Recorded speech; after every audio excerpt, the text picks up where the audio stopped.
Ditch everything? No, I'm not ditching the Iron Dagger or the War Banner. Because I feel like the extra bonus... I feel like these two items are huge for me. Like, they're huge.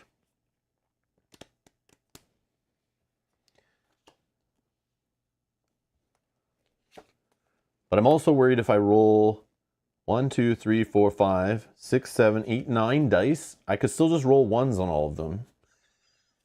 And get nothing. Almost nothing. I removed fatigue from my cooldown track, which is nothing. I will have nothing. Yeah, I'm gonna do 5. 5 dice. Let's do it. Let's go to the casino, guys. We're going to the casino.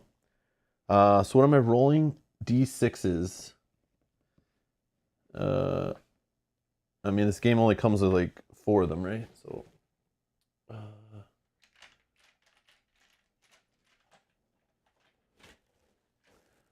oh, they're all over there. Just grab a whole bunch of random D6s to roll with our other D6s. So we're rolling, I threw away 5 loot, so I get 7 dice. Okay.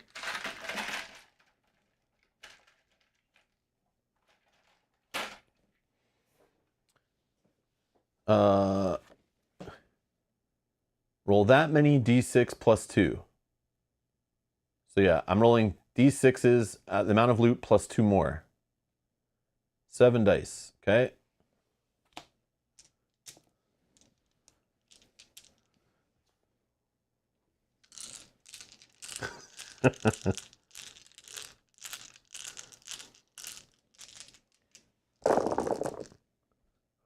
That's a lot of ones. 1, 2, 3, 9, plus 4 is 13, plus 3 is 16, 20. Oh, what's this considered? 6, right? Is this a 6, we'll say? Yeah, that's 6, right? So, oh, what was that again? 10, 13, 14, 15, 16, 20, 26. We're good. 64? We just wanted 25 plus and we're living the dream, so that worked out. So freely train a skill die in a trained skill line.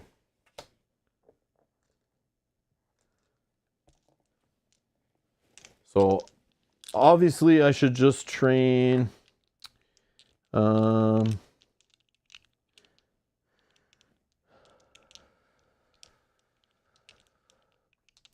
it probably should be the one-handed, right?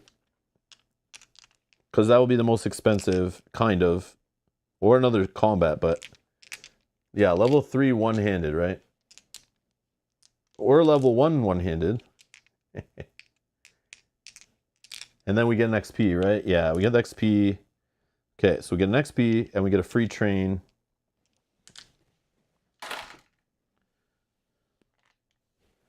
Okay.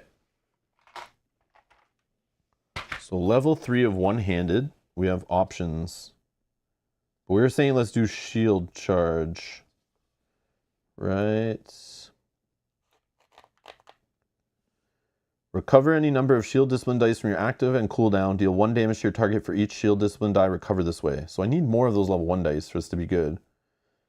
Or I can deal 1 damage to your target for each one-handed skill die you have trained. Yeah, so that's only 4. I mean, this definitely can get better over time. But is it better just to have another number 1 first? So that I can be doing more damage and defending myself better? The options are defensive posture. Goes in your active slot. It has 4 hits and 2 misses. After you're engaged by an adjacent enemy, I get to roll 1 enemy combat die for each damage dealt to you. So that means even if I block it with shields, it's the damage dealt, not the damage taken. I deal the rolled damage back to the enemy, then exhaust this die. So like, you know, maybe I get to roll 3 black dice against the enemy. Maybe those do like 3 damage. If I'm lucky. It's not great. That one's not great. I don't think so.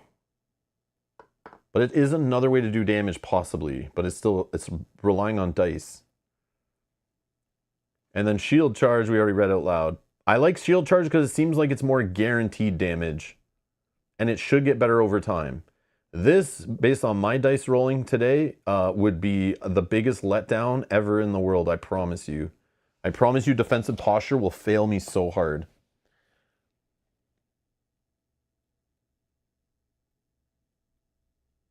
Yeah, Dominic, I'm thinking the same thing. Dominic says, first, a level 1 die that costs the same, but it's more useful. And that's what I'm thinking too. I think I need more of these now, and then we take this later, and this is even better later. But I do like the way it recovers, though. So maybe that would help with our low cooldown. Like, I don't know how we're ever getting to 5 cooldown. Like, we are struggling. We are struggling so much.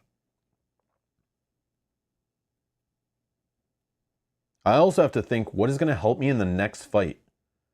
When I'm fighting this layout, you know, like, or not this layout, it's like that guy with more health, another 5 and another 5, like, that all have big health, might have armor.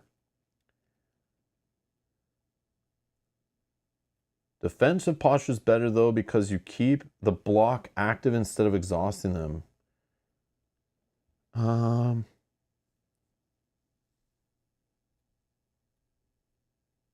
No, it doesn't.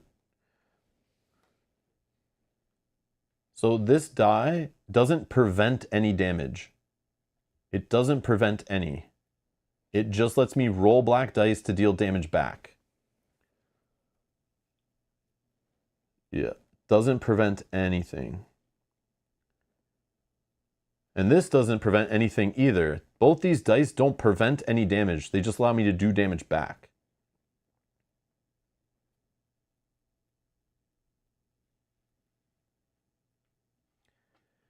Yeah, the basic one-handed will be inactive. Yeah, that's true, but maybe they are, maybe they're not. Oh yeah, we're fighting a level 10. Why am I thinking we're fighting 2 level 5s? Guys, I'm like lost. I'm losing my mind today. I'm like, this game is like tilted me beyond belief. I don't know. So lost. Okay.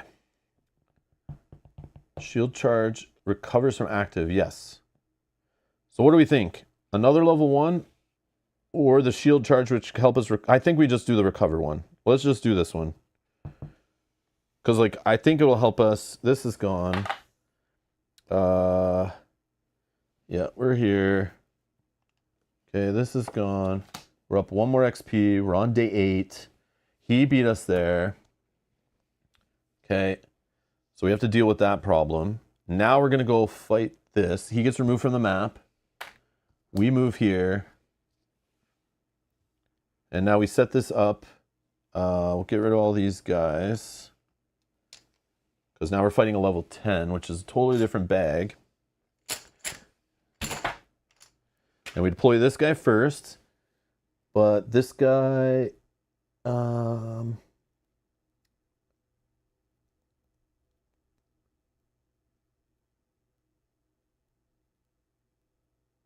he only has 1 extra HP. I thought he got 4 extra. But he only loses 4 or gains 1. So he's a 6. He's a 6. He's a 6. I don't know why I'm grabbing more HP. I have tons right here. He's a 6 here. Okay. And then we need a level 10. Oh yeah, and the 1 authority. Thank you guys. Thank you, thank you, thank you. Yep. We already talked about that. I already spent XP. Yep. 1 authority for tenacity problems. Yep. Thank you. Yep, I forgot about that. I forgot. Okay.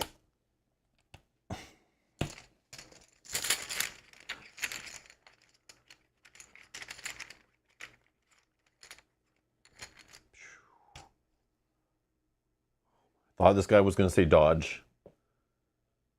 But it's divert, which is okay because we have that sword, right? And rally means when he dies, if he's the last one, he'll bring a level 5, right? I think that's what it is.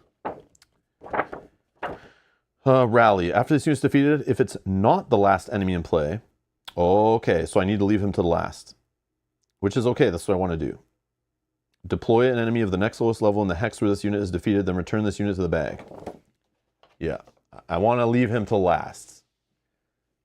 Which is kind of funny, because even if I attack him, The divert makes it so I can't accidentally kill him, which is good. So if I'm just going to attack him anyway, it's like totally fine. Okay, 6 health. And he goes here. Okay, we'll get rid of all this HP. Okay, I can't believe we're still alive and we're still doing this. I don't know how this is happening. If we win this, my mind will be blown. And where was this? This was here, I assume?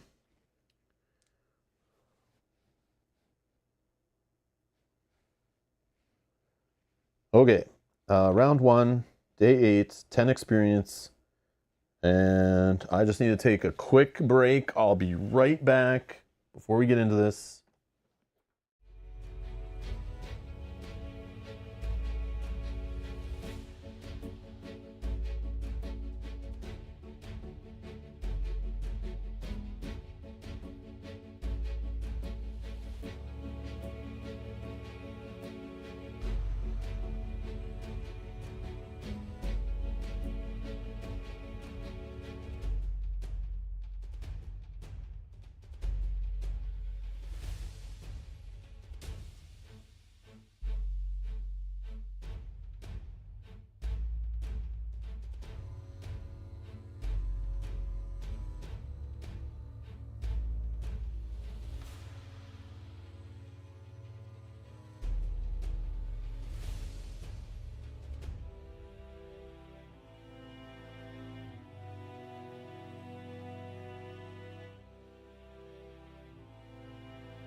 All right, we're back.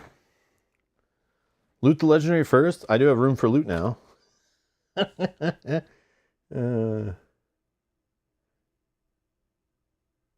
Yeah, this HP pool. Yes, this is what my problem was last time. I said it was way too much HP. There's no way I can win it.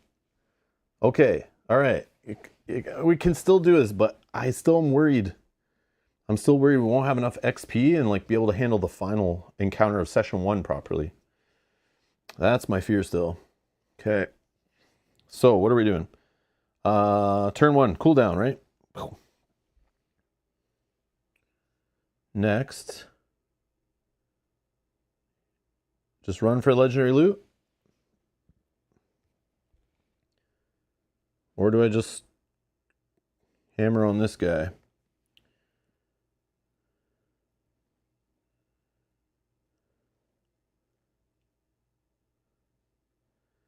One, 2, 3, 4, 6, 7, 8. I can get there.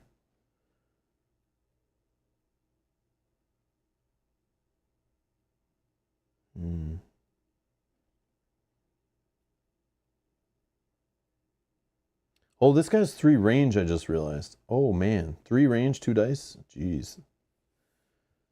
I don't know. I won't be able to get away from this guy unless I stealth up.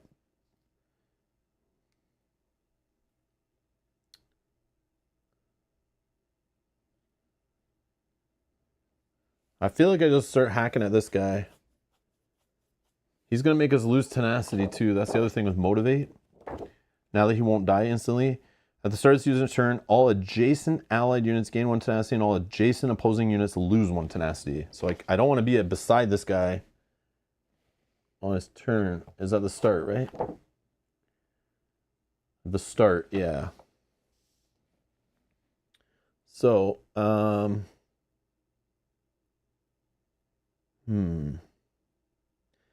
And my fear is if I run to this and start working on this chest, I won't have any defense. So this guy's 2 dice just like hit me open.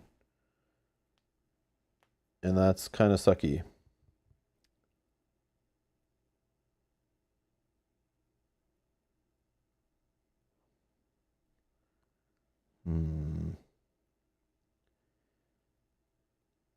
Yeah, let's do this.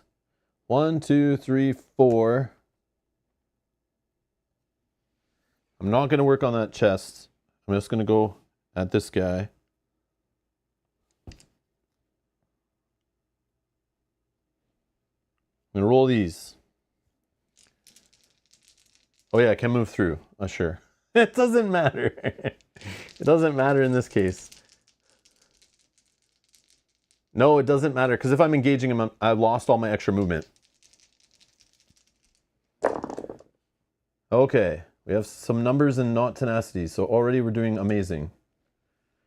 Or we have symbols that aren't big circles. Okay. So 3 damage. 3 damage. So he blocks 1. Okay, what's this symbol? The slashy one. I can deal 2 damage to your target for each shield discipline die in my active slots. So that's 4 more damage. He's dead. Dead. Boom. I don't even have to remove them either. Okay, that's great. Yeah. Oh, wow. Yeah, okay, this is better. This die, though. I can now use this to recover any number of shield discipline die from your active slots and cooldown track. Shield discipline die, but that's only the level 1 dies, which are here. But that's just to do extra damage, and I don't need to. Oh, hold on.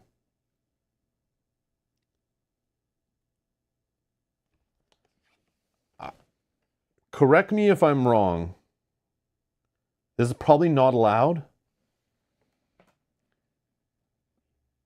After you defeat an enemy, which happened in the middle of engage when I'm resolving dice, I still have not resolved this one. You may immediately move up to 5 hexes. I'm assuming I then can't continue my engage against a new target. Like that, the game doesn't work that way, right?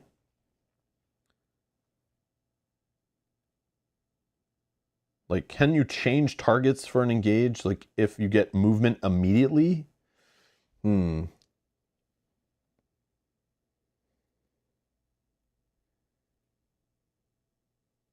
Or does this die just have to be wasted? I think this guy just blocked the damage anyway. Yeah, this guy has 2 armor. I can't damage him anyway. Yeah, I think not either. Okay, yeah, I don't think so. But I could move immediately.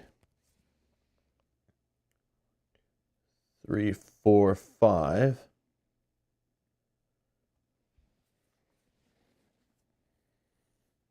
Yeah, this guy can still just move here. 1, 2. Yeah, he can get me no matter what. But that's fine. I have some defense, right? I have 8 HP. Do I roll this right now? No. What I could do, though...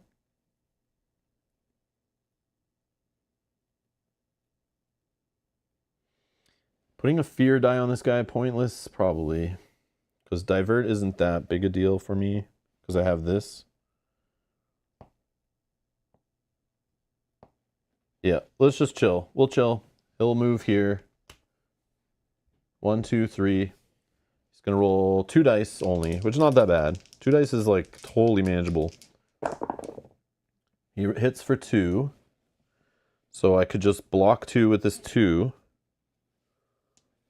Okay, this is what I'm pictured how this one-handed shield would go. I would get dice up here like Picket, and I would like build them up, block some stuff, then do like big hits. Just like pick it out of nowhere, put a bunch of dice up here and use them all to to blow guys away. And that's what I thought would happen until I rolled all tenacities on all my dice. Yeah. Yeah, the difference is the backup plan in this game is not the one that's allowing me to do all the damage with my defensive dice. I'm relying on dice to let my other dice do damage, and that's double the amount of failure. Double the amount of failure points of dice rolling. Yeah, okay. Okay, round 2, cooldown.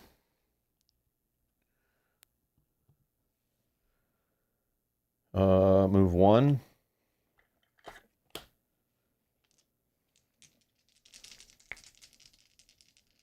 Yeah, you just need to plan ahead instead of rather than react to it all going wrong. This might be true. So we got the 5 to do the mandatory lock. We got a 3 we'll lock in. And then we'll roll these ones on the temp number 2. We need a 4 and a 6. We got a 3 and a 5. Yeah, I'll just take 2 light fatigue.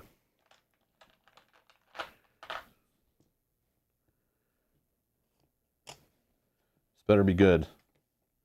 No, it's a freaking magic weapon. Why is it all this magic crap when I don't want to play with magic? There should be some rule where you play true solo and you get to remove like some percentage of things you can't equip, like adjust the loot deck. But I guess there's always ways to like toss loot for other reasons. I don't know. This sucks. Yeah, this like feels bad, man. Feels bad. All right, let's go. But I guess they give me plenty of options to dig through the deck, right? If I so choose. Okay, so that was 1, 2, 1, 2, 3. Let's get greedy. Ish. 4, 5, 3. 4, 5, 3. Perfect. Just what we needed. Oh, we got another weapon. We can actually use it. After applying damage, you may place 1 combat skill die that dealt damage in an active slot as if you're in defensive stance. I already kind of do that right now. But that is still fine. I mean, it's still better than a magic weapon. 1, 2, 3, 4, doesn't matter.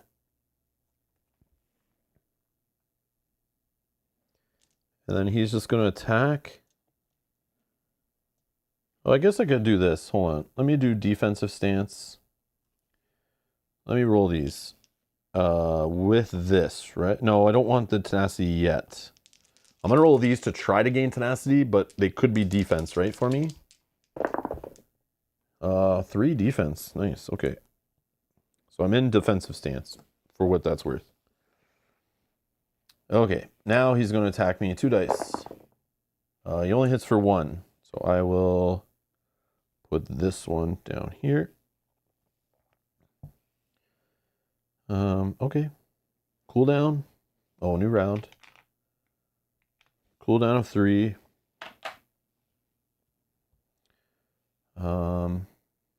Let's make a little pit stop on the way. 116. Oh, we got a 6.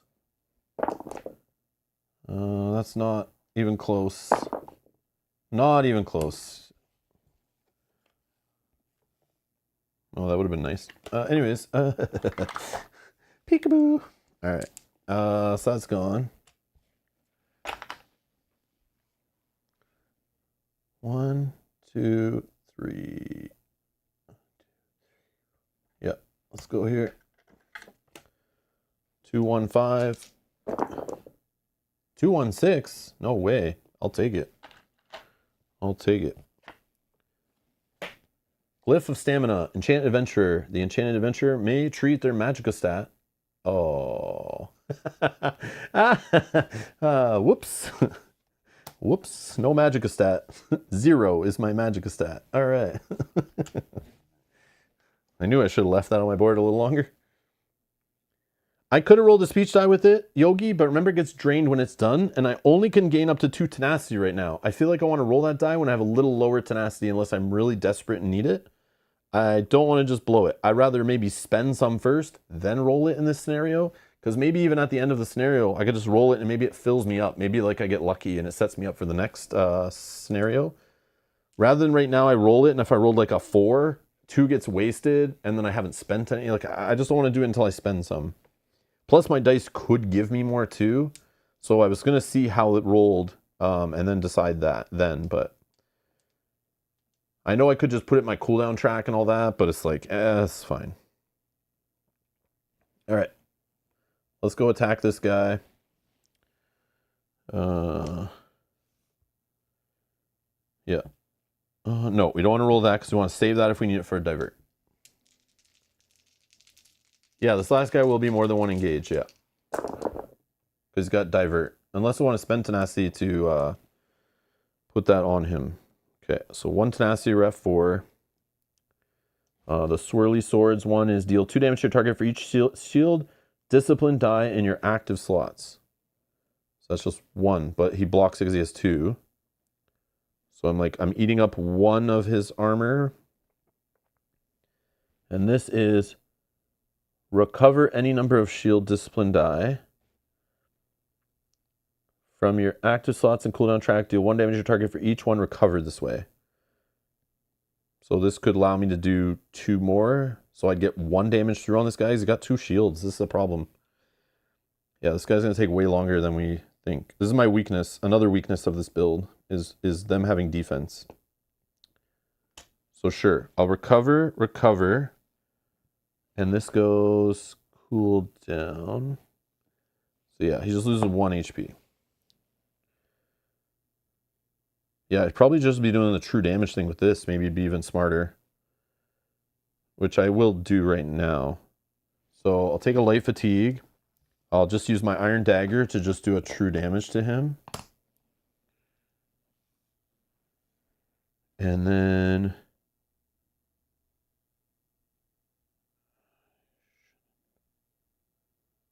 yeah, I want to save these, I think. Because doing damage to him right now will just get blocked. These won't hit that well, I think. Although rolling them right now would not be the worst. Yeah, it might be fine.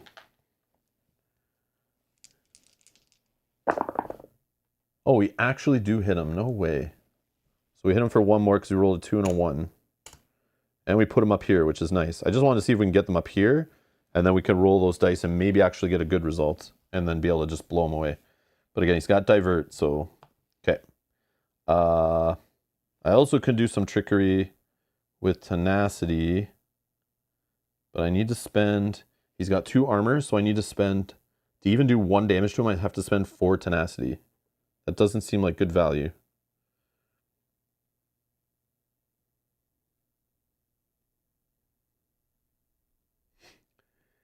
Yeah. Oh yeah, my stance, thank you. I know that's going to bug people. I really don't care about this feature. Like, I totally ignore it all the time. But yeah. We can pretend I switch it every time and it's just accurate. Because really it doesn't matter. It's like pretty useless. Unless I have stuff that requires to be in a stance, but then I could just spend tenacity to change it anyway. So it's like, yeah, it's kind of not a thing I care about. But I know I should, but I don't.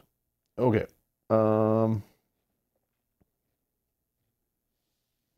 Divert. Maybe resolve, recovery, and hit again. I could. Yeah, I could.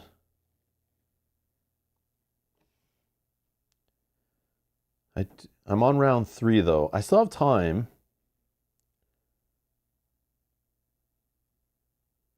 But yeah, we can do it. 1, 2, 3. Go down to 1. We recover.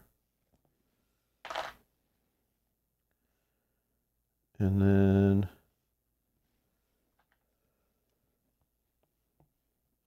I'll engage again. Remember, he has divert, though. So, like, even if I do, like, a huge hit, he's not dead. He still has 3 HP. So 2 tenacity. Another tenacity. And what's this one? This one is deal 1 damage to your target for each 1 hand and shield die you've trained. 1, 2, 3, 4. So he blocks 2, he takes 2, so he's down to 1. Perfect.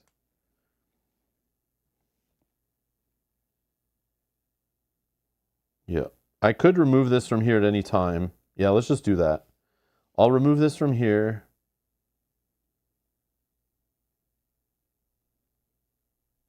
Do I care about that other loot? Probably, right? Yeah, I'll just leave it because I have armor. I want to loot this too, and I don't remember if I move this turn or not, so... Oh, I'll get to move anyway when I kill him.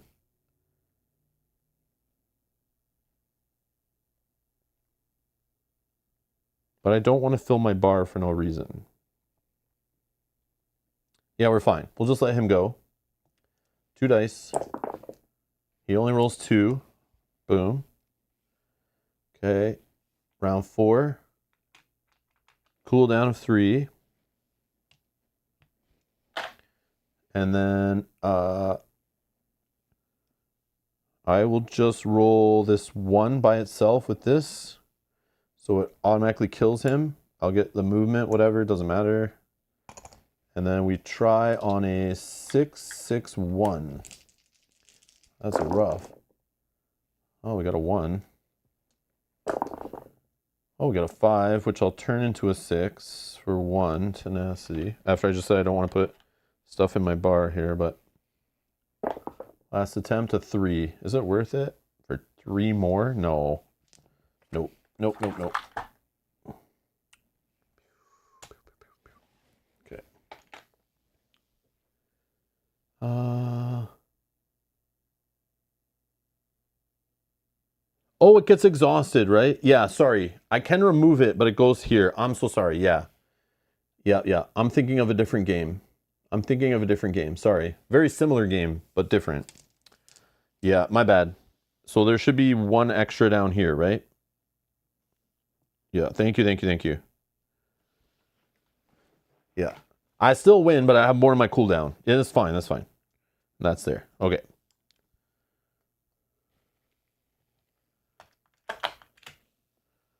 Yeah, all right. We win. Okay.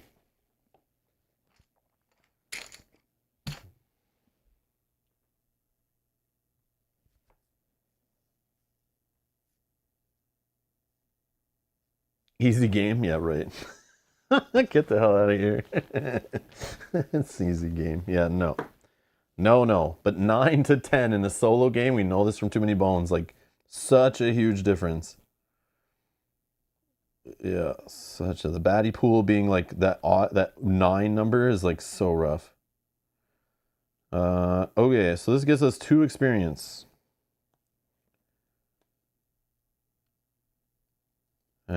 C16, page 36.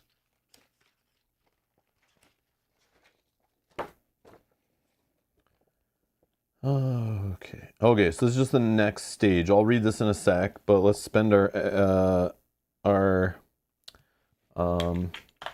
experience.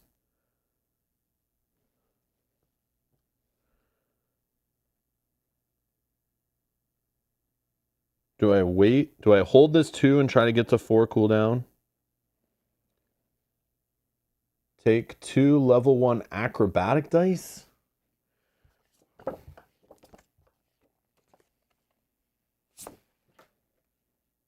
While this dies in your cooldown track, you may move up to X hexes at the start of your turn. Like, why do I care about this movement?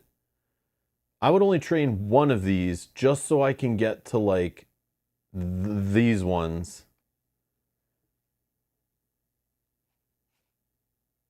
So, like, what I'm going to do with this, my plan is to just spend 2 experience and then just skip to 1 of these.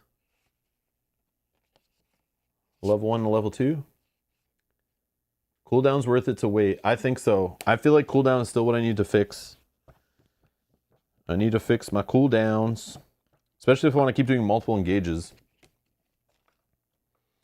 I could also be talked into getting more of these shield dice. But I think I can wait on that.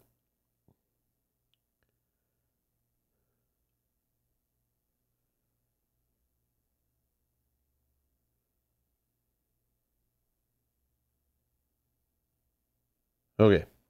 So we'll save. Okay. Then we get to remove a die from here and heal one, but we're still full. The orc is better prepared than you bargained for. You almost had him in your grasp at Horseshoe Island, but though you wounded him, he managed to escape. You round up some pirates, Dushkull subdued, and demanded they tell you what it was the chieftain was looking for. It was just some stone, spits one of the pirates. An exasperated and bruised Maromer. He had some script carved in it. Diedrich, maybe? The orc was talking with a companion about it, amplifying something. They were talking about going to Whisper Grove, though why anybody would want to go there, I can't imagine. Whisper Grove, an incursion by the followers of Daedra Merhunstagen, has reduced the former wood elf colony to a burning. That bitch. We got to get her. She's hurting our people and our homeland. A dilapidated shell of its former self, now known to the most as the City of Ash. That fact, combined with the talisman owned by Dushkull, tells you the orc's objective must be Daedric in nature, but it seems doubtful he would be attempting to summon the Prince of Destruction again. That particular Daedric prince is anything but minor, and no wood orc in their right mind would wish for Dagon to ravage Valenwood's lush forests. As you set off for Whisper Grove, you wonder what Dushkull is up to, and you can't help but puzzle over why someone would want him dead.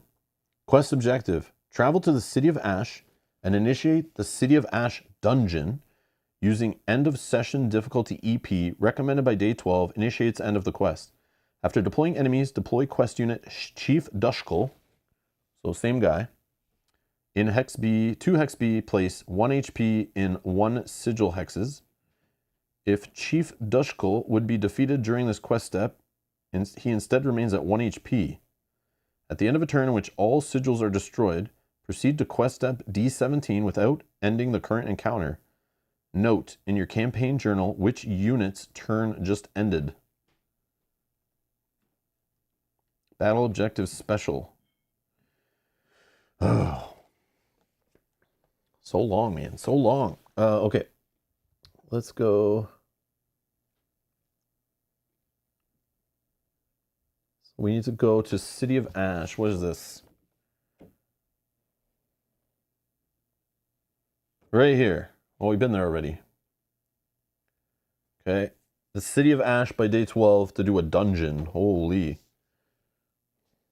And what's the end of session EP for our, it's like 16 or something?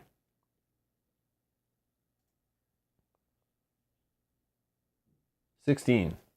What are we at? We're at 2 more we just got, right? 12. We're at 12. So we need to get like 4 more experience is what I want. Can we do that and still get there?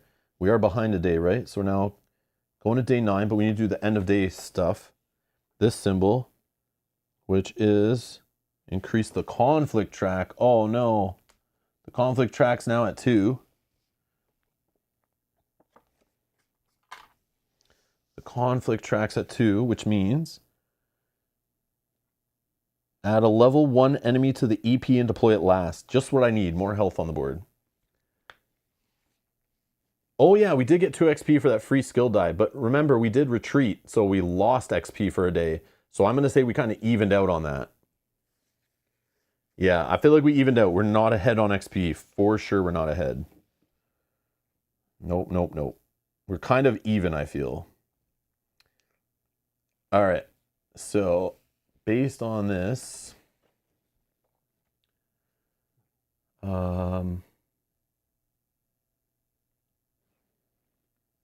I should probably just hit up a peaceful, right?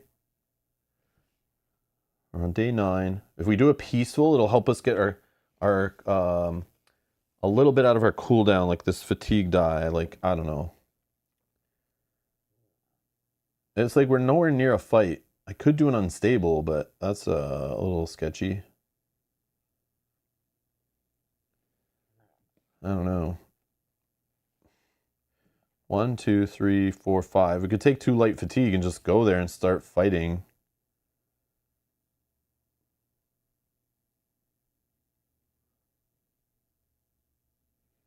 And we'll we'll be fighting a 10 and 3 ones because we're on 12 and we get that bonus one.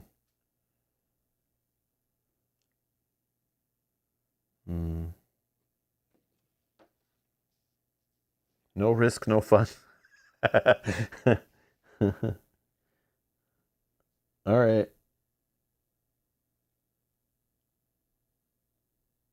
Yeah.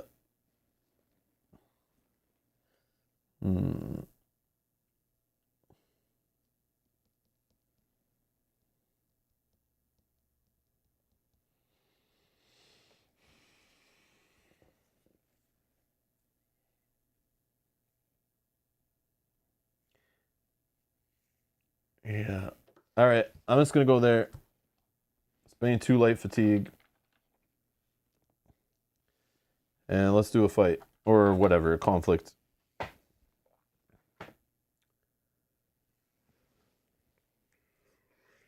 When deploying enemies, use as many lobster enemies as possible. After deploying enemies, flip one level 1 enemy to their level 5 side without adjusting their HP. No. But that's 2 XP. The other one says 0 XP. Oh my. This is a bad one. We got to conquer. So that means we'd be fighting a level 10, a level 5, and 2 level 1s. That's different. Or I just drink from the pool. I get no experience. I waste my time. I get to remove all fatigue from my cooldown track, which is 3 light fatigue. Heal to full HP, which I'm already full, and gain 1 tenacity, which is all I can take. That feels like a big waste of a freaking day. No risk, no fun, though. That's we gotta do it, right? And these crab enemies or whatever, they're the ones that all have like stalwart.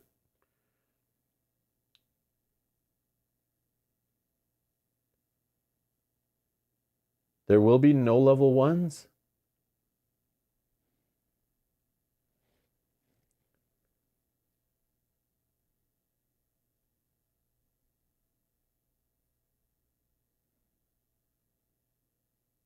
So just their skills, no HP. What? Without adjusting, it'd be 1 times level 5, a level 1, and 1 times level 1.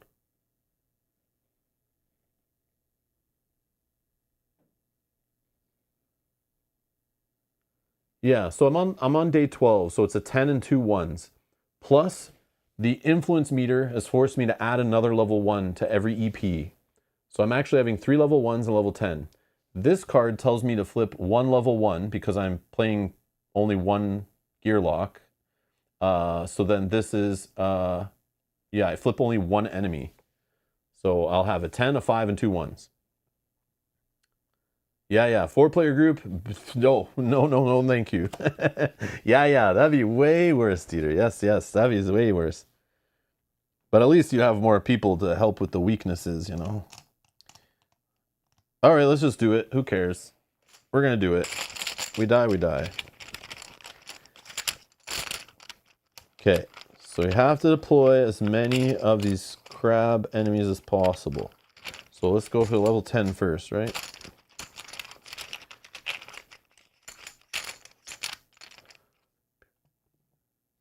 Nope. Nope. Nope. Nope. Love setup. Love it. It's my favorite. Nope. Oh, there's one. Giant snake. Bane and retreats. Dun dun dun. At least he doesn't have stalwart. He only hits for 2 dice, so that's not bad.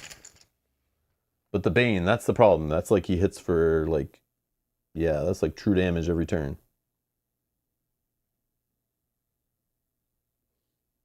Yogi says, once you get rolled by this solo playthrough, it's back to Too Many Bones, right? No, it's, I never play this game solo again. And I don't go back to Too Many Bones. If I ever play this game again, I'm playing it minimum 2 players. Because that's the right way to play this game, is 2 players. This game is not a great true solo game. It's fine. It's fine. I mean, it's one of the better ones out there, I think, but still. You're kind of like, yeah. I think you have to be really, really experienced with the game, or there's like, you're limited on your classes and builds playing true solo. Which is, most games are that way, right? Most games are that way. They put solo on the side of the box, but then they never cover it over. This game, at least, there's quite a bit of variability solo, but no. And the only reason I'm playing it solo, Mel's like away on a work trip, so that's why I'm playing this solo. I would way prefer to play this with other players. Like any board game you can say that about. Even Final Girl, I'd rather play with more players. Yeah. Two-handing, yes, two-handed would be better too, but not for me. I don't enjoy playing games like two-handed. That's one of my pet peeves. Okay. Yeah, that's not for everybody. Yeah. That's correct. Okay. And oh. Yeah. No, I just get locked in my playroom and well, she's gone. That's why I'm here playing with you guys. Okay. I'm not allowed out or I mess up the house. So this guy goes where? Where am I looking? Right here. And then we need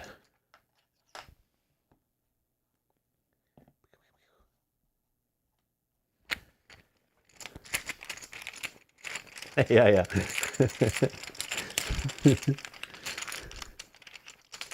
Okay, so we need level 1.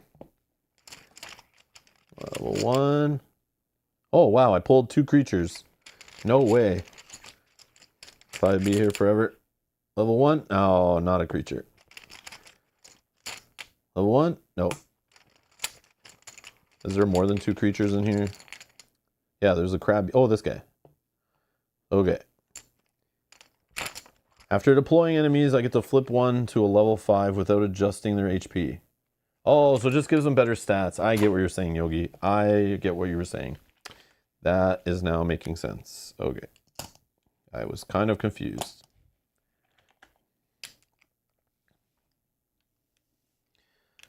So, this one was first. So it goes to number 2. This one was next. It goes to number 3. And this one goes to number 4. I can like look, right? I'm gonna look. Yeah. Rot and Rush.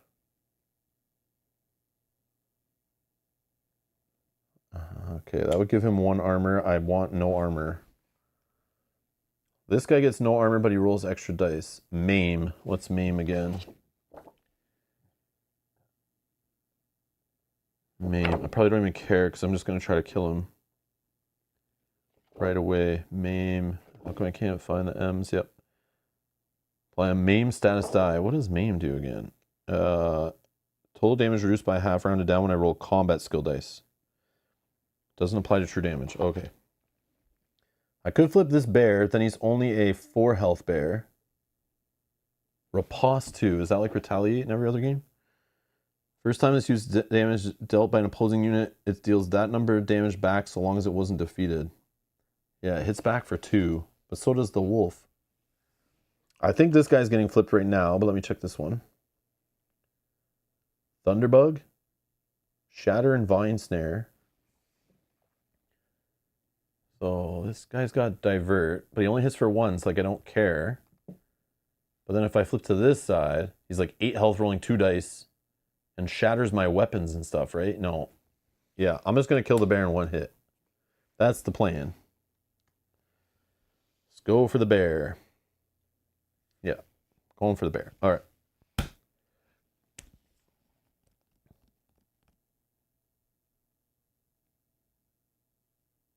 Okay, animals, let's go.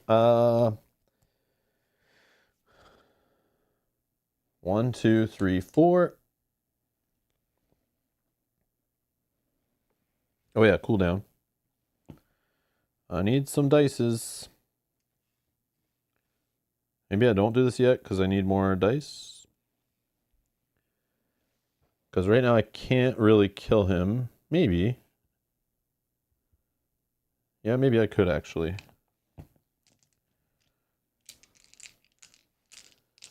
I can also spend tenacity to make him die too if needed. Because he has no armor. Is that the way I do it? I could also spend 3 right now to do another recovery, just get all my dice back, but maybe you can flip legendary loot to common? What? Maybe you can flip legendary loot to common instead. Flip legendary loot to common. Okay. So, we got tenacity. Yeah, that hurts. Like, that's the die you don't want to do that, but okay, we're at 5 tenacity. What's this one again? I can never remember these shields. They're like the exact same. Oh, this is the recover one. Recover any number of shield discipline dice from your active slots and cooldown track. Deal 1 damage to your target for each shield. Recover this way. So I can recover these 2. And that does 2 damage. And then what's this one? The swipey. Oh my god. Swipey one. Oh, that's the good one. The exhaust and do 3 damage for each one. But it failed me. And then this does 1 damage, so the bear's at 1 health. So then I could just do that's the best way to do this. I could do the tenacity thing to jump beside these 2, spend a few and hit 2 enemies, but I want to do more. I could just do another engage and just roll more dice. Yeah, I should probably just do that.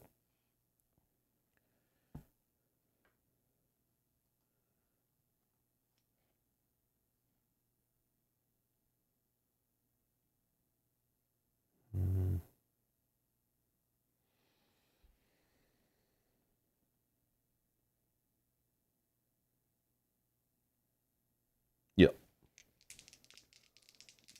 Do it after it's recovered and it's 3 damage.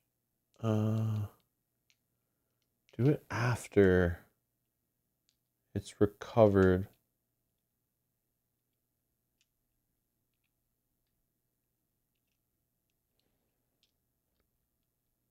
No, I need them in my active slots to do damage, and recovering them doesn't put them up here, right? I don't think that's how it works. I don't think that's how it works. Okay. Another engage. Okay, all we needed was 1, thankfully. And another tenacity. Wasted. Yeah, wasted. So this guy's dead. When he dies, we can immediately move. I'm going to move here. I'm not going to do the chest yet. What I want to do is spend 3 tenacity. 1, 2, 3. I'm going to give this guy a fear die or whatever, so that he doesn't bane me. And no retreating, whatever the heck that is. That's like if I don't damage him, he like runs or something. Yeah, either way, I don't care. He's got that. So, yeah, okay.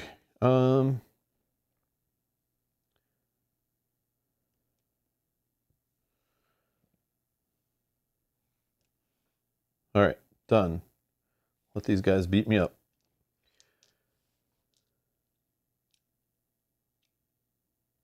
Oh yeah, I want to do the chest. I want to do the chest.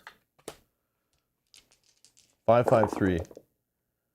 I could spend 3 tenacity or 3 light fatigue and get it. No, I don't care that much. 3, 4, 6. I could spend 2. 2 and get it.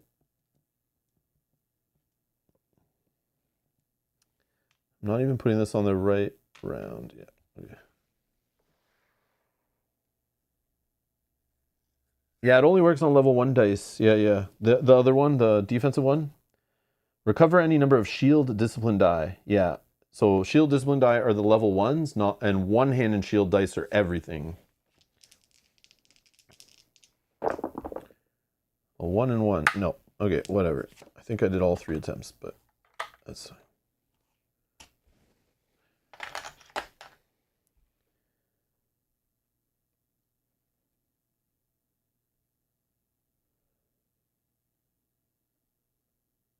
Okay. Enemy. This guy attacked me for 2. Hits for 2. I block 1. Take 1. This guy moves here. Hits me for 1. Oh, I take 2. That's great. Probably should do the stealth thing. I just realized I should have taken a stealth die, but I would have been stuck beside him. Yeah, I forgot about my stealth thing. But it's okay. I did what I did. It's fine. Like, ugh, so annoying. So much going on. I always forget things. Yeah, I should have spent a tenacity to move away from him. But I still can do that in the future, and I'll get to heal for it. But then again, I wouldn't have lost 2 HP, so that's better. And then this guy will go, yeah.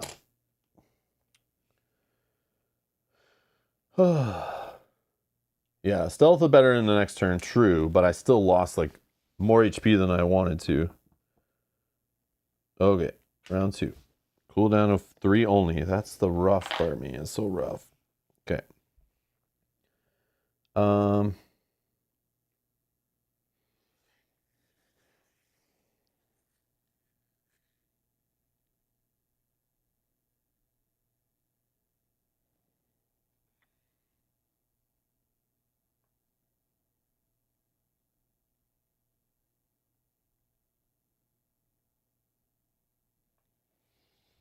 Also feel like I was forgetting bonus HP from my rest steps before. I feel like I at least forgot 1. But maybe I didn't. Maybe I did. Yeah, I probably should have 1, but that's okay.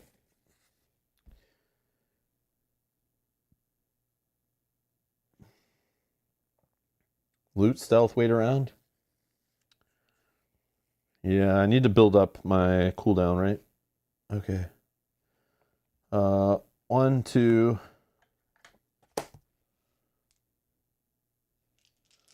3, 3, 2, 1. Okay.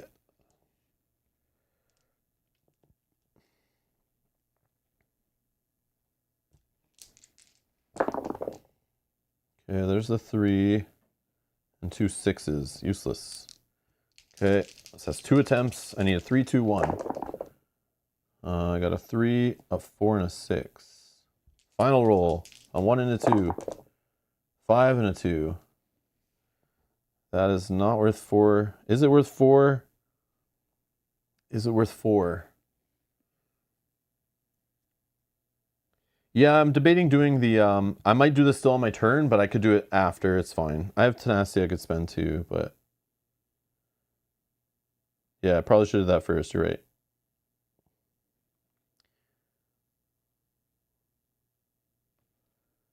Could do 1 true damage dagger before I move through. Yeah, okay, we could just say I did that, that's fine. I'll do it to this guy who has 2 armor, right? Okay, then I move through him, I'm doing this chest. Sure. I'll gain 4 tenacity, but this better not be a magic weapon. Or 4 light fatigue, sorry. This better be something good. So, defensive stance. Deal 1 damage to an adjacent enemy for each combat skill die that was placed into an active slot this gauge. Engage.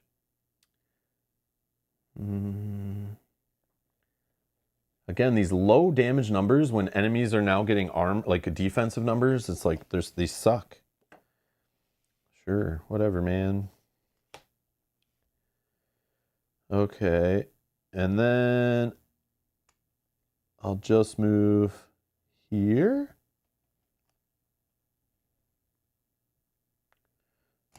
One, 2, 3, 4. 4.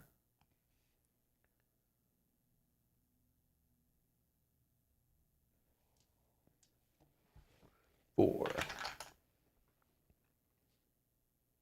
All right, enemies. Oh yeah, I'm stealthing.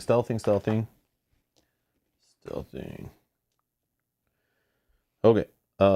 Enemies. This guy will move to here. This guy will move to here. This guy will move to there. Yeah, Jess, still going. I know. Yep. Okay. Now.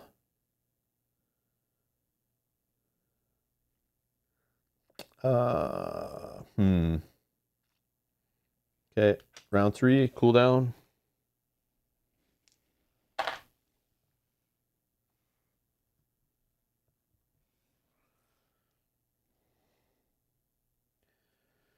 Hmm.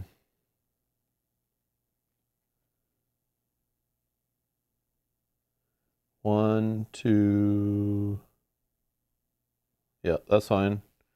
They'll come at me. Yeah, this guy should have moved first, right? Last time. Okay. Round 4. Cooldown. Yeah, this is low cooldown. I took too much life fatigue for the loot though, but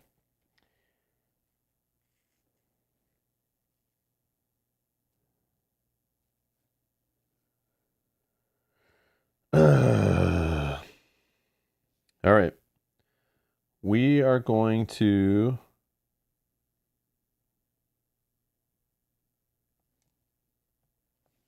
roll these. No, I shouldn't roll this one. Yeah, I should never roll that one right now. Oh, but do I want to do damage right now?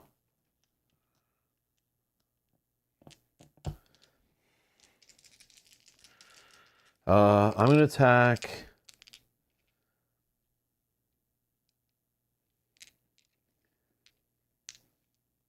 Oh yeah, roll this first. Sorry. I got to roll this first so I can do the true damage. Yes, Yogi, thank you. With my weapon.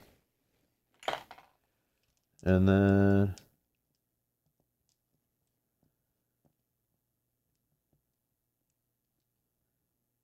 I'm going to move 1, 2, 3. And then I'll roll on this guy here. Yeah, stealth's gone. Yes, yes, yes. Stealth's gone. Yep. I can't sit here all day just taking true damage and getting over fatigue. It's like lame. Okay. This does something. Recovered from my active slots and cooldown track. Deal 1 damage to your target for each shield discipline die recovered this way. Again, not great because I only have 2 of these dice, so this is like kind of sucky. But I'll just do it anyway. 2 big ass damage. Yeah. All right. 2 tenacity. Whoa, that's amazing. Yeah, definitely want a second one of those if I ever continue playing this campaign. Okay. Still at 2 health. That's a problem.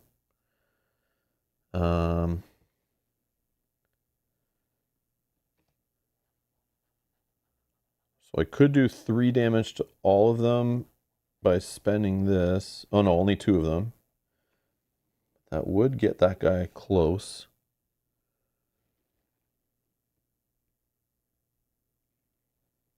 I think I just need to heal though. Could do another recovery step.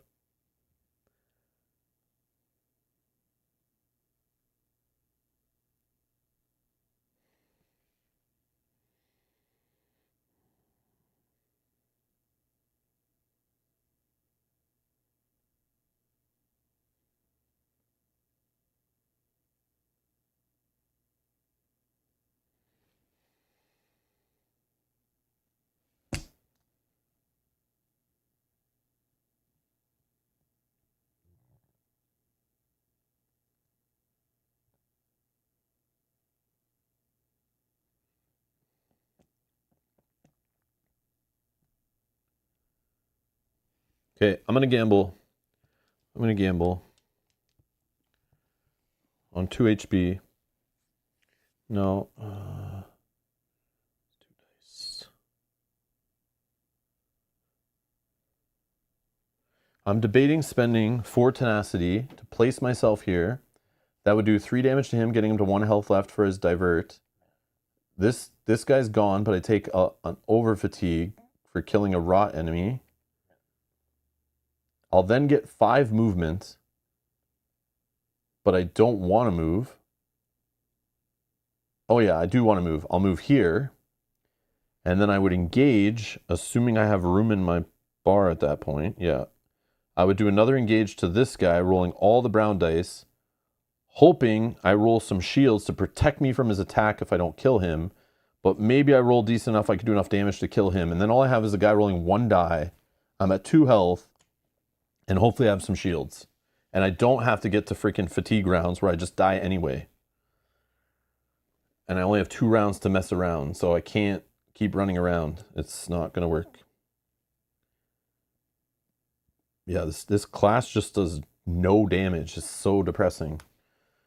Yeah, so depressing.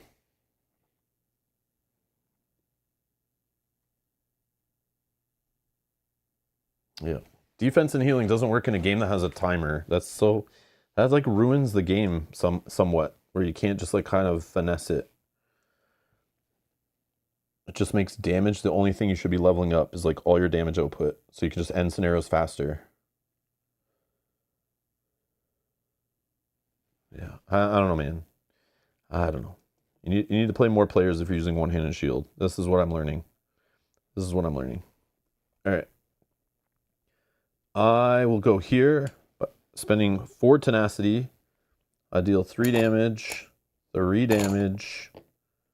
This guy's gone. Take an over fatigue. Take a light fatigue. I move after killing.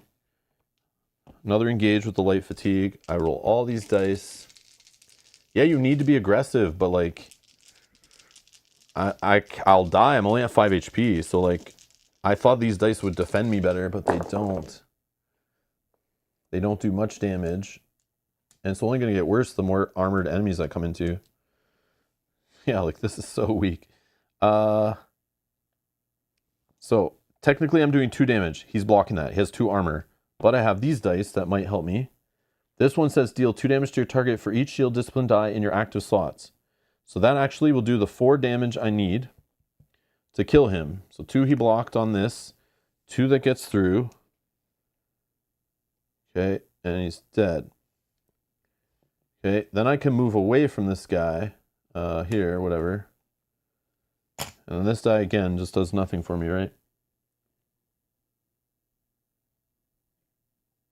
Oh, I can use this to recover still. No, they're not in my cooldown. Never mind. Never mind, these aren't in my cooldown track. But they could be. But I don't need them to be. Okay, so that guy's dead. 1, 2, nothing. Next round, 5. Cooldown. I get this die back. I go up. I spend Iron Dagger. I kill. Done. True damage. See ya, bro. See ya. Awesome. And then these guys go back in here. This guy goes back in here. Oh, man. All right.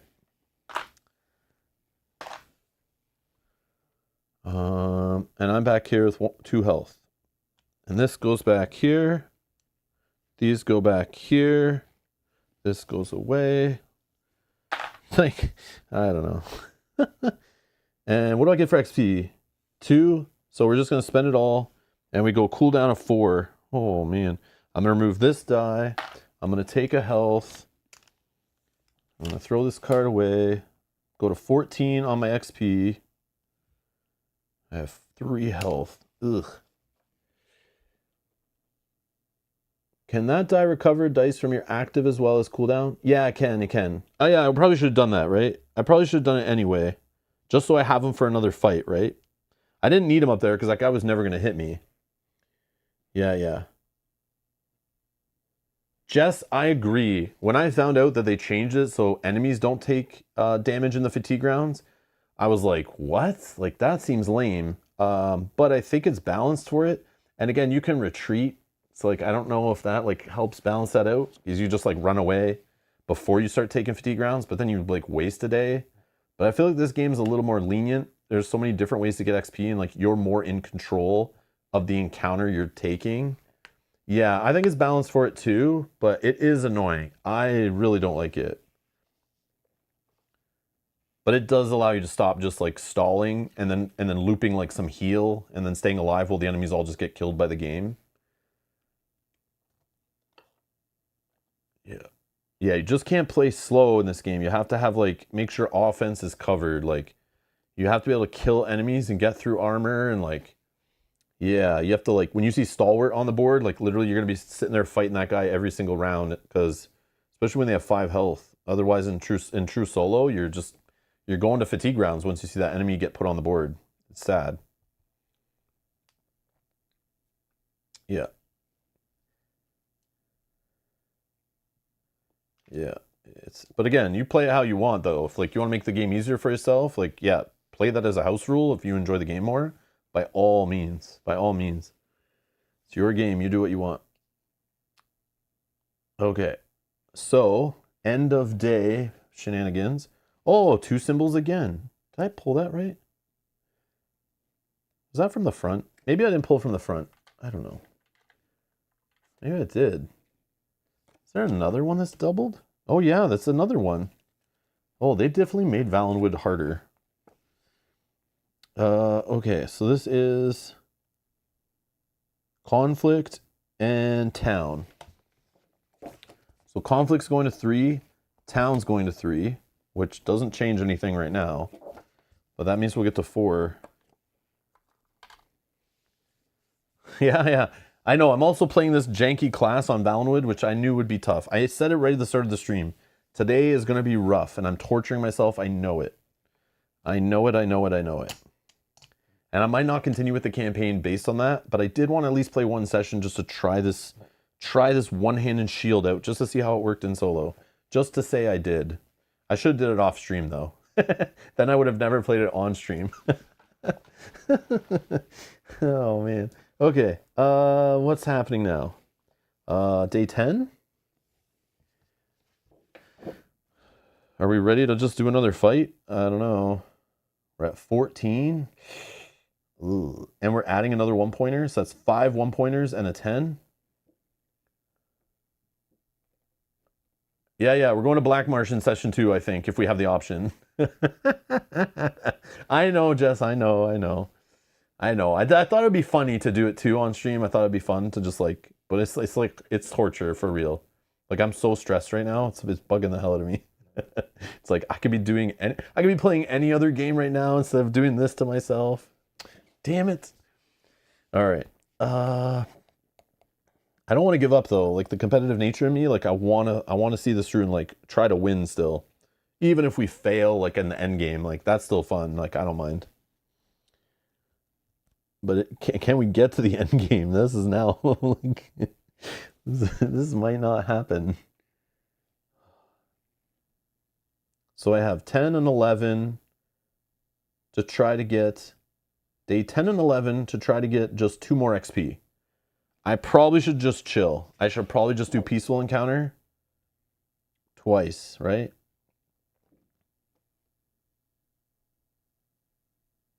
I could go into another fight, but I'm only at 3 HP, and my cooldown track's pretty juiced. But I do have 4 cooldown, but it's literally not really... Yeah, maybe it's okay. I don't know. Oh yeah, bonus HP. Bonus HP. Move 1 light fatigue. Oh yeah, I can remove an extra light fatigue. Where do I go for bonus? No, I'll do extra light fatigue. No, I'll go bonus HP. Bonus HP. Bonus HP. Let's build up. Let's succeed at the last encounter if we can. Oh, Jess, thank you. Jess says, I hit the like button so you don't feel like you wasted your time. Thank you. Thank you for that. I appreciate that. Now, what's the excuse for the rest of you? No, I'm just kidding. No, we have a lot of likes. There's like 42 likes. Thank you, guys. Thank you. Oh, man. What do we do? Conflicts suck right now, too. I'm getting out of Valenwood. If we make it out of here, I'm not staying here. This is ridiculous.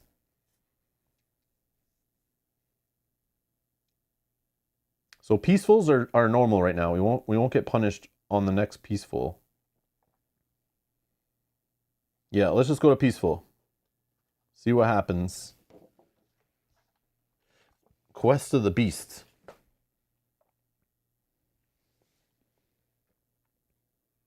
Draw a side quest and place this card with it. After the side quest is completed, gain 3 XP during that day's reward phase, in addition to any rewards granted by the quest. This side quest gains persistent. Until the side quest is complete, or you have discarded it, adventurers may not take in-town actions. I don't trust that we'll get a side quest that's nearby where we need to be for day 12. And we need to be on the City of Ash. It is central. Like, we're right beside it now. But if the side quest is, like, go all the way over here. Yeah. I think I'm just going to take the 1 XP. But I want to be greedy. Trust me. I want to do that first option. Just to see. But it's like, I don't want to get 0 XP. Should we check and then just shuffle it? Yeah, I'll take 1 XP. But let's just see what it would have been. Draw a side quest. Okay, this is what it would have been, but I'll just put this at the back. During each of your battles, after enemies are deployed, flip all level 1 bandit enemies to the level 5 marauder side and adjust their HP to a new health stat. After a marauder is defeated, place it on this card instead of the defeated enemy stack. During your next town encounter, in which 5 plus marauder... Yeah, no, we wouldn't have been able to do this. It would take way too long.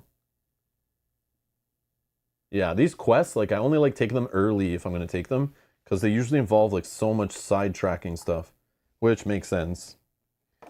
Okay, so we're at 15 on our XP dial. Do we just start the final encounter while we're at 15?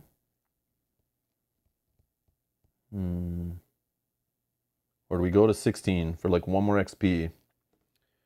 And what are we spending our XP on? That's the question. I'll also do my rest step. I'll just do it now. Yoink.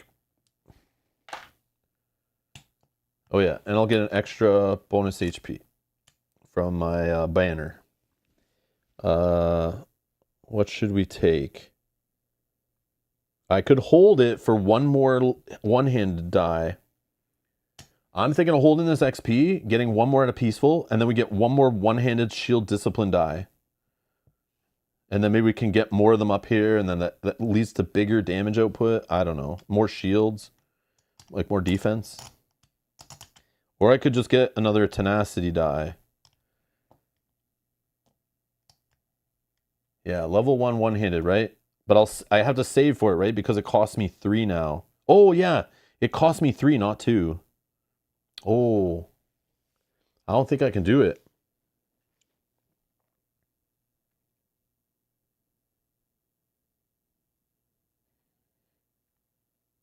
I could also just take another HP. But again, we need offense. We need offense. Level 1 and 2 acrobatics. I only have 1 XP though. I could take a level 1, but it's not doing anything for me. Yeah. Oh, you're saying if I get the other XP. Yeah, yeah. After the other peaceful, I see. Okay, let's not do anything. We're going to do another peaceful. So we're going to day 11.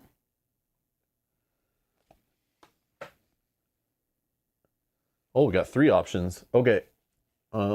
Each adventurer gains 3 life fatigue, then reduce a single influence track by up to 3. I don't care anymore because we're leaving. Unless that punishes us in the final. What do you think? Does it punish us? No, it doesn't punish us. Yeah, because we're just going to a dungeon at the end. It might punish us on the second half of the last encounter. We've met before. Oh, 0 XP. This option may only be selected if you've encountered Arvin before.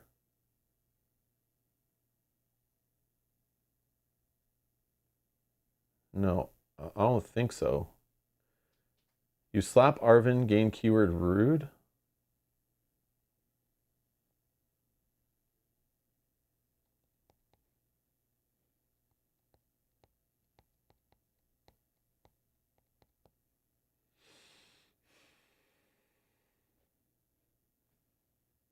No, I'll just do the first one. But I don't want the light fatigue. I don't want the light fatigue, though. I should probably just slap him, right? Yeah, sure. Gain keyword. Is it minor keyword, I assume?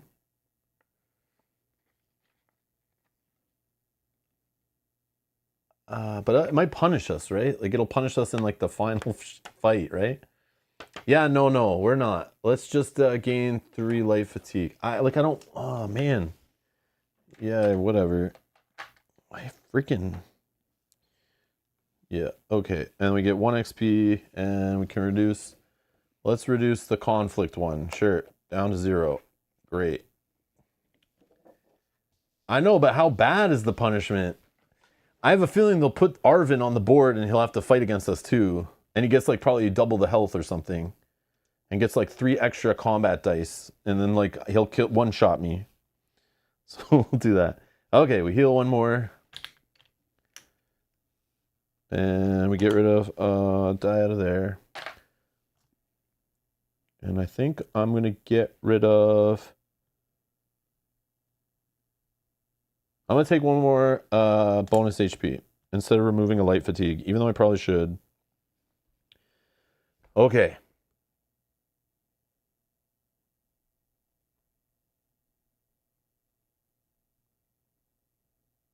No, the token's going back to the beginning because the first option. We're resolving this option. I'm reducing a single influence track by up to 3. Yeah, Jess, that's what this was at 3. I just moved it down to 0 from the result of our encounter. And we're up to 16 XP. Okay, how are we spending 2? How are we spending 2 XP? That is the question. What are we doing here? I have 5 health and 3 bonus HP, so I'm okay not taking health right now. I think we're fine. I think... I wish I could take another one of these. Should I take another white combat die? Because that technically could be more damage for us, especially with our iron dagger. You want the... Oh, you want the acrobatics thing. Yeah, that's right. You're stuck on the acrobatics. Level 2 acrobatics. This is the one that lets you move through enemies while moving through them. 2 damage to each enemy you move through. I mean... But again, this die can miss. It has 2 misses and 4 hits. While this die is in your cooldown track, you may move through enemies. After moving, I can heal 1 HP for each enemy I move through. But I was thinking getting one of these 2. So either reducing my tenacity cost, or this one, while it's in my cooldown track, if I'm in the single-handed stance, I'm at the end of my turn, I may roll 1 enemy combat die against each adjacent enemy individually, and it's true damage. So I might do 1 or 2 damage, maybe 0 to all the enemies beside me, but I get to roll 1 die at each one. Yogi selects rapid maneuver. So rapid maneuver, relentless, or windwalker. What's the acrobat thing do?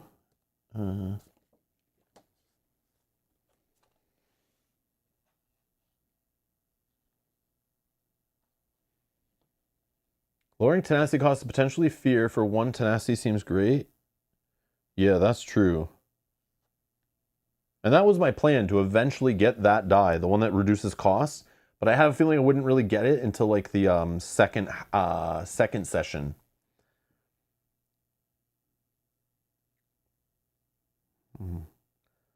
So this one does damage. This one maybe does damage. So this one could do damage on 2 sides. So not likely. This one could do damage maybe on 3 sides, but then I also have to roll dice and hope they hit. But at least it's true damage, which is something that I kind of need, because I suck against guys with armor or defensive stats or whatever. And this could make my cooldown stuff cheaper. But again, this misses, and I usually just roll a 1, right? So it just reduces the cost by 1. Plus, you can always throw the level 1 die for tumbling to avoid damage. Level 1 die for tumbling.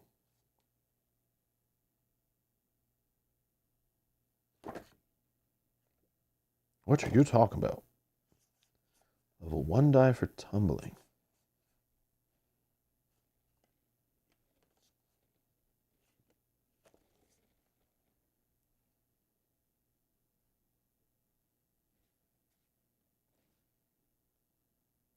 Oh, tumbling. Yeah, my bad. Oh yeah, I see what you're saying. Yeah, because I can drain any die. Yeah, that's right. I see what you're saying. Okay. Let's do it. So we're going to go this die.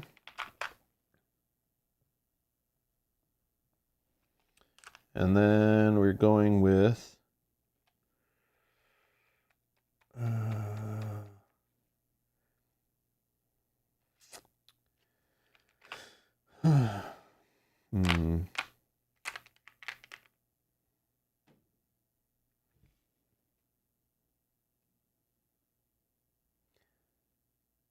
The one I want is reducing tenacity in the long run, but the one right now to win, to survive and keep going, I feel like is the one you're saying, Yogi, is the one for damaging guys that I walk through. But I just worry I'm never going to hit that side of the die. And then I'll be in a, it's like too risky. Oh, it's this one. But I also could use it to heal. Like maybe I get the heal out of it. Yeah, the 2 heal sides could be good. But I'm thinking like early rounds of the fight, I want to like kill guys as fast as possible. And getting heal in the first rounds of the fight doesn't help me. But I don't need to roll it right away, but that's probably when it's strongest.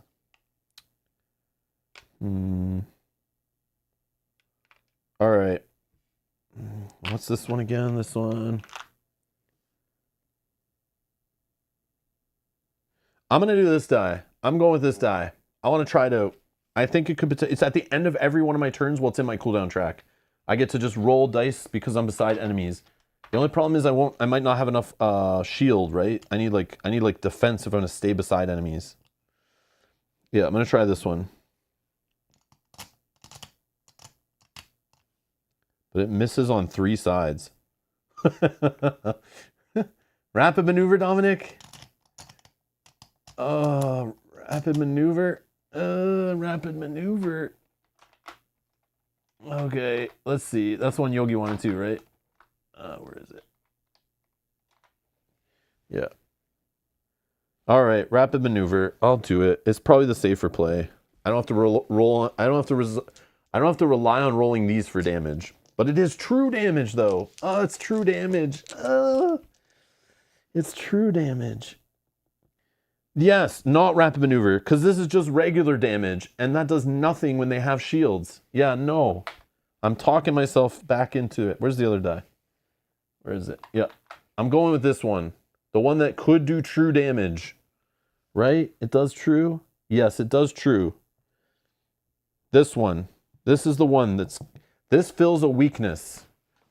This fills a weakness. Yeah, true damage is what I'm weak at. I need it because I suck at... I don't do high enough damage numbers to get through shields that well. Every little bit that goes through shields helps. Yeah. Let's get 4 acrobatics dice. Yeah, maybe I do probably need more of them, but let's get our one-handed shield dice actually doing stuff for us. We need more of those. Okay, now what? Dungeon time, right?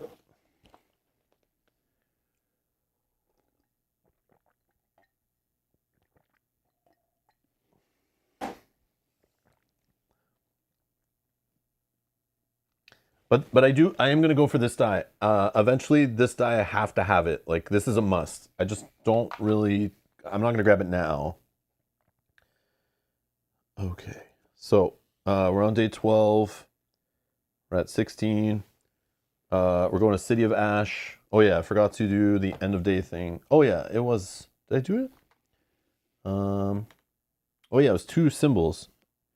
Conflict track goes up by 2. It was 2 of the same symbols. So that goes up to there. That goes up to there if that matters. So it's on a 2. Okay. All right. Let's see if we can finish this today.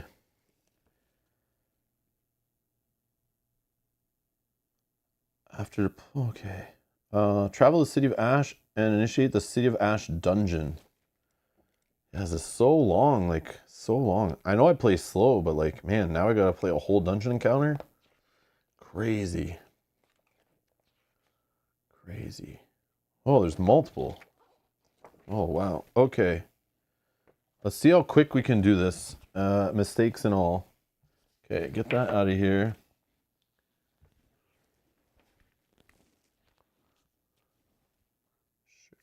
Okay.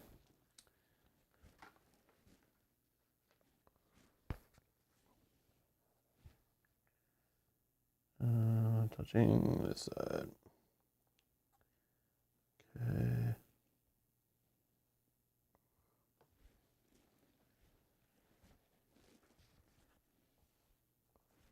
All right. Yeah, that looks right. Okay.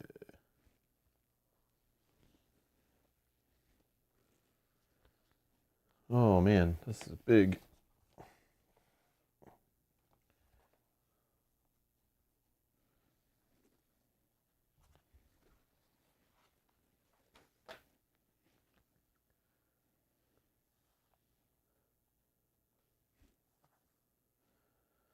Okay.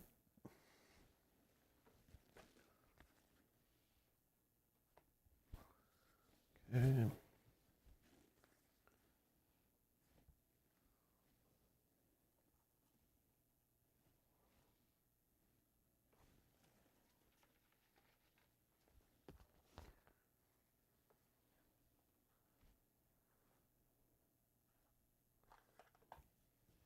All right, we got it all on the mat, on the screen too. Okay, that's good.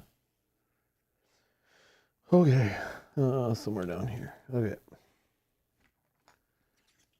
Bam.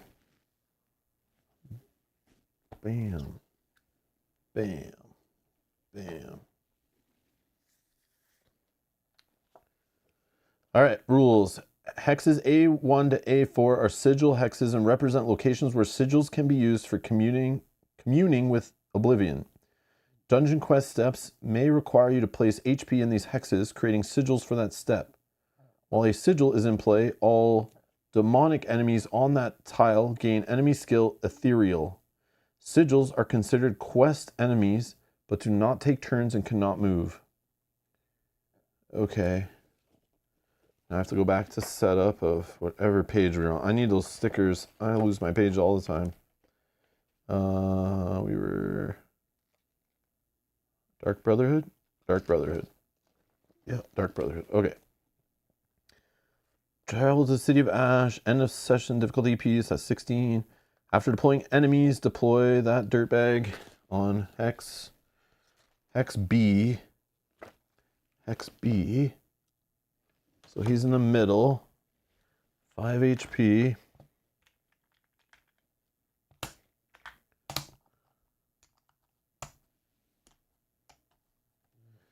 Okay. And then what was the sigil thing? Place 1 HP in 1 sigil hexes. If he's defeated during this quest step, he remains at 1 HP. At the end of the turn, which all sigils are destroyed, proceed to quest step D17 without ending the current encounter. Note in your campaign journal which unit's turn just ended. Well, that'd be my turn probably, right? So I just need 1 sigil. I guess I put it in A1, right? Or do I pick? I probably pick, right? Or I just put 1 here? I don't know.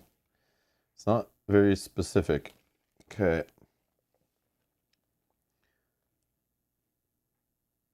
And there's after deploying enemies. So I still need to deploy enemies, but that's fine. And this, I'm done with this. Oh, no, I'm not. I need to find out where the enemies go. Oh, man. Okay, so we're at 16. So we need a 10. Yeah, Ethereal is annoying. I know. It's like I'm weak to that too. High Elf Necromancer. 6 health. He's native, which I don't care about. And Necromancy. Oh, man. Necromancy is... At the end of this unit's turn, deploy the top unit of the defeated stack to the closest unoccupied hex to this unit with 1 HP. This new enemy does not take a turn this round. Okay, it's not like the end of the world, but... And he's going to hex number 1 right in front of us. He's got 2 armor. That's the rough part. 5 range, 2 damage. Or 2 dice. 2 combat skill, whatever that's called. Okay, and then we need a 5.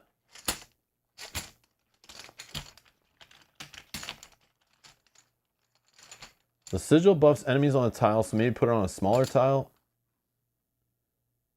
I don't know if I'm allowed to choose where it goes. I don't know if it just has to go on A. Why are they numbered A1 through 4? Like, why do they give an order to it? Why are they not just A, right? And I pick? I feel like there's a number for a reason. That's why I'm asking. If not, then why put a number on it? Yeah, I'm just going to follow the number order. Steel. No armor. Nord Bandit going in number 2. And now we need... Oh, that should be a 5. Yeah, that should be a 5. Sorry. It's our friend, the Nord Marauder. 1 armor, 2 attacks, 7. Okay, and then we get a Wood Orc Bandit, who is dodge, of course. Local to our region. 3 is down here. And the final enemy... Oh, why is it him, the dodging high elf bandit? Why? Dodge and dodge.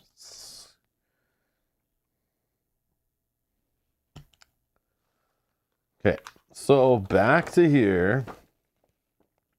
So sigils. All Daedric enemies on the tile gain ethereal. He's not Daedric. He's not Daedric. He's not Daedric. He's not Daedric. He's not Daedric. We're good. We don't care about that part of it. Okay, so no ethereal additions. We don't care. And then the other part we care about is...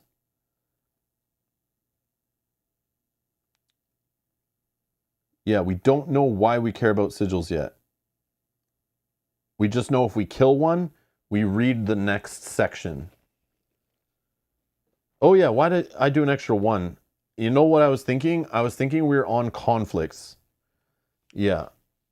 We're only at 16. I keep thinking I know. I keep thinking I'm still adding 1 to every battle, but it's not that way. Yeah, you go back in the bag. Thank you for that. I appreciate that. Still sucky, but whatever. Okay. Round 1. Fight. So we still don't know what we need to do. Its battle objective is special, so it might not even be kill all enemies. It's probably just kill him.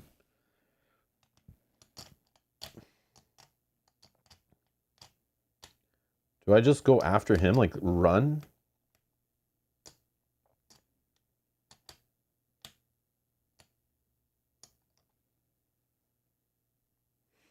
Yeah, we banned that dude. 1, 2, 3, 4. 1, 2, 3, 4. I could... Oh, I have no tenacity. Oops. Bumping bars here.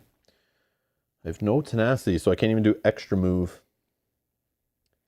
Yeah, I definitely want to get 1 more stamina going at some point, too. But I need more one-handed dice for me to care about that. Roll my authority die? I could do it on the way, right? Because that's not an engage to do that, right? So cool down.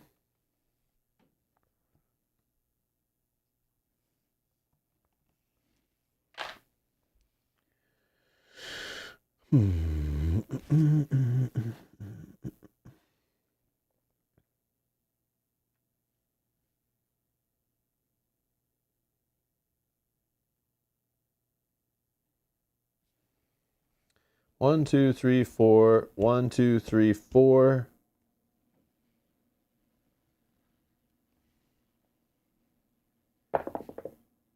Four.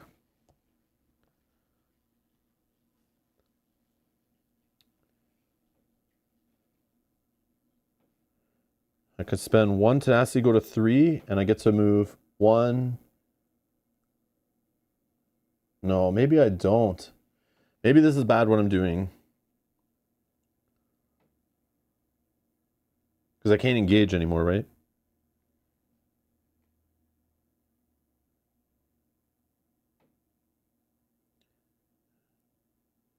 Yeah, maybe I just stop like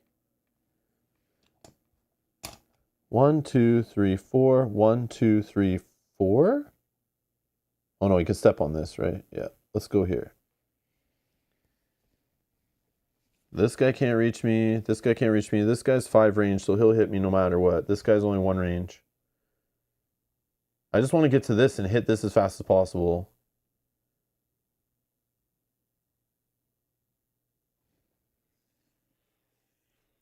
Yeah, Mike. Hey, buddy. Okay. Oh, you want me to roll these too? This I want to be in my cooldown track really late when it's full, so no. And this, I don't want to ever roll it, never. I want to just leave it on here to prevent damage with my tumbling. So yeah, those don't get rolled. Okay, done. It's kind of a waste of a round, but I want to see the next steps. Should you have 2 combat dice? Oh yeah, where'd it go?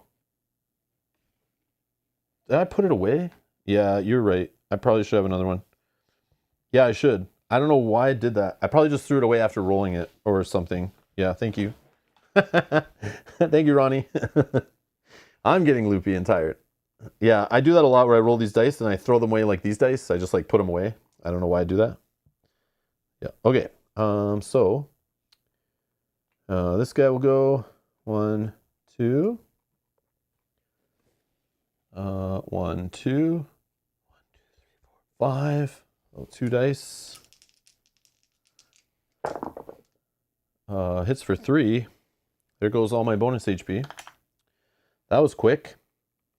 1, 2, 1, 2. Oh yeah, no sight. Thank you. Yeah. It's like a delve, right? Yep. Thank you.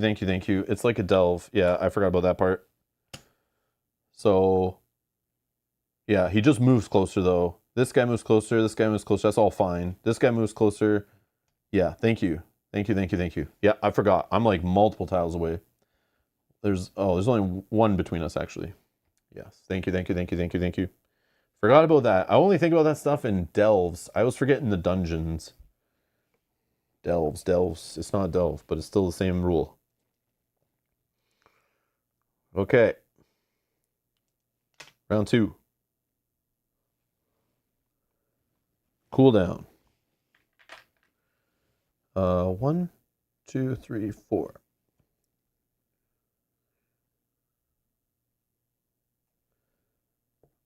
I'm going to attack this thing, and I will just use my sword. So it does 1 damage to it for sure without rolling. True damage, who cares? And now we find out what's really going on, and hopefully I don't get punished for not defeating anything. Okay, when completed, go to entry D17, 38. You approach the chief, who fixes you with an expression that wavers between determination and desperation. The totems he was using to amplify the magic of oblivion lie broken around him, but he continues to clutch the talisman he recovered from Horseshoe Island. Seeing no way out, he appeals to you directly. I understand the Dark Brotherhood does not break its contracts easily, but hear me out, he pleads. I know the one who has hired you to kill me and her soldiers of the void. She seeks to sever the bonds between our world of Nirn and the other planes, all other planes, not just Oblivion, but Aetherius and the void as well. The brothers serve Sithis, do they not? If you won't think of the future of Barkbite clan, think of the God you serve. No more communion. If you would condemn the whole world for the sake of your honor, then fight on. If not, then aid me instead. Quest objective. If you choose to fulfill your contract and assassinate Chief Dushkul, proceed to quest step D18. If you choose to aid Chief Dushkul, proceed to quest step 19. So if we aid him, he becomes a companion maybe and helps us in the rest of this fight. Or if we got to kill him, then maybe he's just goes back to full health, which I already left him at full health, and maybe we just still have to kill everybody. That sounds like a poll. Don't spoil it if you already know, but feel free to vote either way. I'm going to do a poll because I don't feel like choosing. I'll put that on you guys. Yeah. Have keyword rude, you win automatically. So kill Okay. Kill him or aid him. Okay, I'll put a poll in the live chat. You guys go vote and you decide. Whoever's here watching, you guys can pick. Yeah. If you already know how it goes, vote however you want. If you want to see like whatever's harder, funnier, easier, the different one that you didn't see when you played, vote however you want. Just don't spoil it in the chat. I want to know, and anyone else who doesn't know, vote for fun. We're just having fun. It's all good. I'm just assuming what I think would happen. Just by reading the text and knowing the game, it's like, yeah, I feel like we still continue and have to kill him, and maybe it's just a conquer. Or maybe he still gets extra HP, and like we just kill him and we win. Who knows? It is only session 1, so maybe it's not that hard. But if we aid him, then maybe he joins us. We have to kill the rest of them, but he's on my side. But then I'm wondering like how the keyword affects the game in the long run either way, right? Yeah, I know I'm going to have to fight either way. I know this is not over. That I know. All right, I'm going to close it. Thank you all that voted. Okay. For the horde. Okay, 54% want me to aid him. All right, let's try that. So aid, we go to D19 on page 39. All right, the Dark Brotherhood does not tend to fret over unintended consequences, but in this case, you decide that the orc is better left alive. Just as you clasp his hand in agreement, however, the city of Ash echoes with a howl of anger. A female voice rends in the air, thunderous in its fury. You have been watched, and your commitment has been found lacking, the voice says. Prepare to join your quarry in the grave. Dushkul cocks his head and smiles. You've made the right choice, he says. The soldier's mistress is not happy. Special instructions. Populate all sigils with 1 HP. Well, we know one is here. Let's find this here. Where is this? Where is this? Oh my god.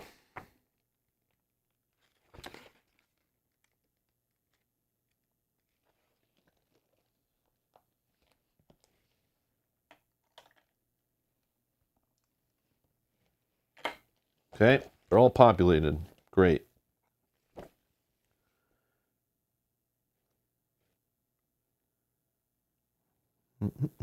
Okay. Deploy the following quest unit to an unoccupied hex adjacent to hex 4A or as close to hex 4A as possible, depending on your player count. One player, I need Morag Tong Assassin.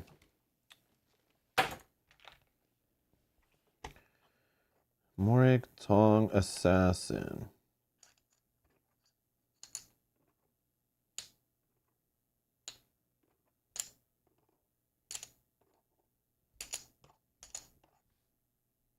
Oh, there it is.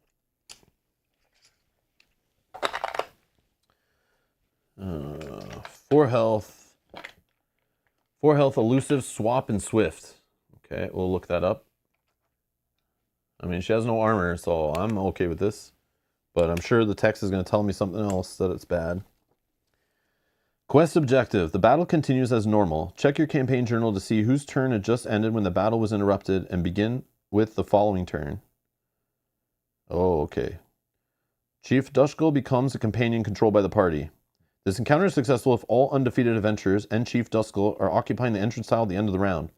If Chief Dushkul is defeated, the quest has failed. Ooh, so I gotta stay with him. I can't just run. Okay. Okay, so let's check. What's this got? Elusive, swap, and swift. Also not a Daedric or whatever, so it doesn't matter for those. So then what the hell is the point of these? These do nothing for me, right? I'm surprised they didn't give me a Daedric enemy.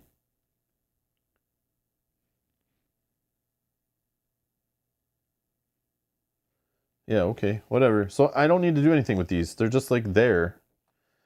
And I can move through them because they're enemies, and like I don't care about enemies. I just move right through them. But this guy doesn't, though. That's the problem. Okay.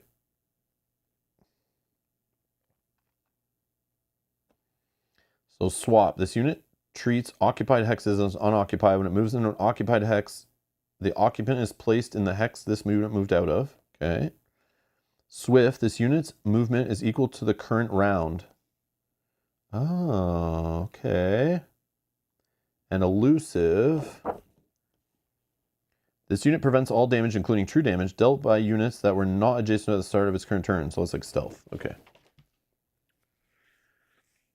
Yeah, I can run away, but my companion can't. So he has Iron Bark after members. So when a ranged enemy hits him, he gets 1 extra defense. And he can give me tenacity. He actually gives me tenacity now, right? Because he's my friend. At the start of this unit's turn, all adjacent allied units gain 1 tenacity because he motivates me. We could put that to work. And do I care about the legendary treasure? That's also a question. Okay, so my turn's done, but that means he gets to go. And we're going to have him move here. And just try to kill her. Oh, but she's elusive. So that doesn't work. I'm going to get slammed for 3 dice. Yeah, I'm going to go... oh, no, stealth won't work either. Yeah, I got screwed because my turn ended right there. Oh, I can put it... Hold on. I don't have to put her beside me, right? I don't have to put her beside me. Deploy the following unit to an unoccupied hex adjacent to hex A4 or as close to A4 as possible.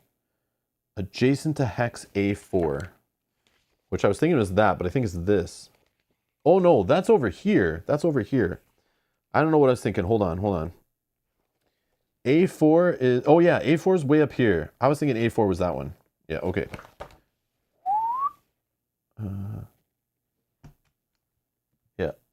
Here. That changes everything. Yes, that changes everything. Yeah. Okay, this guy will go.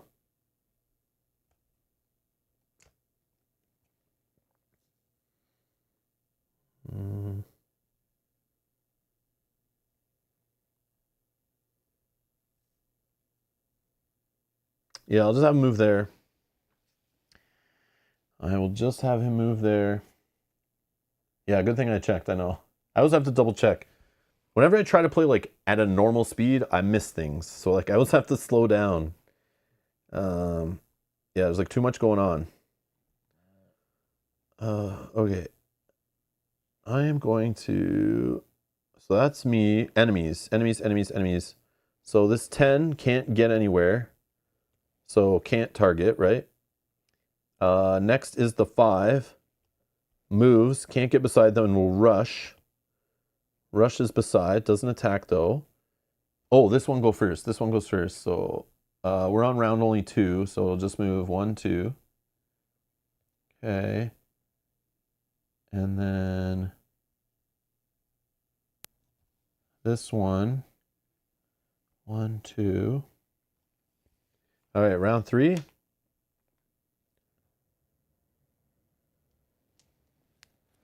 Cooldown.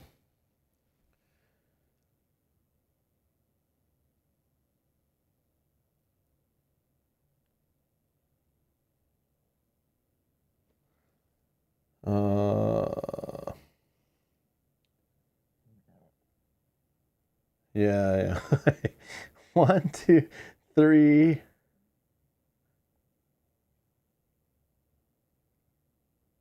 Four.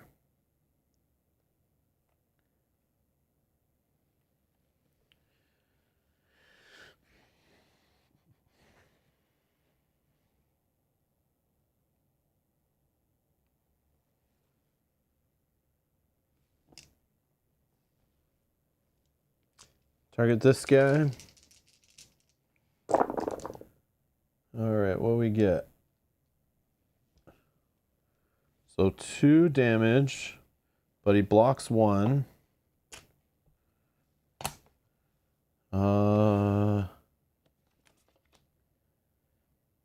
This one is exhaust any number to do 3 damage for each one.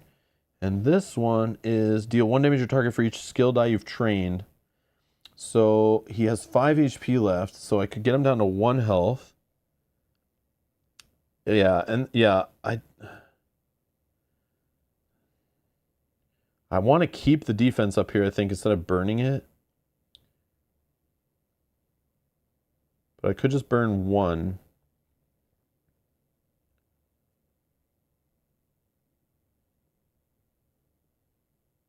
Yeah, yeah, let's do it. Let's exhaust one, 3 damage, 1, 2, 3. And then this one, we'll just do the rest. Okay, dead. Oh yeah, the necromancy thing. Oh, I forgot about that. But that's okay. That's okay. It only comes back at 1 HP. I just don't want him rolling 2 dice against one of us. I can take another recovery step too, though. Oh, but I won't be able to move again. So I do get to move from killing this guy.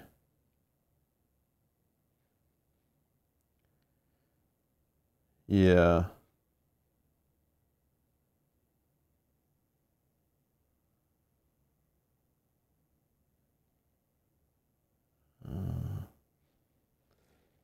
Hmm.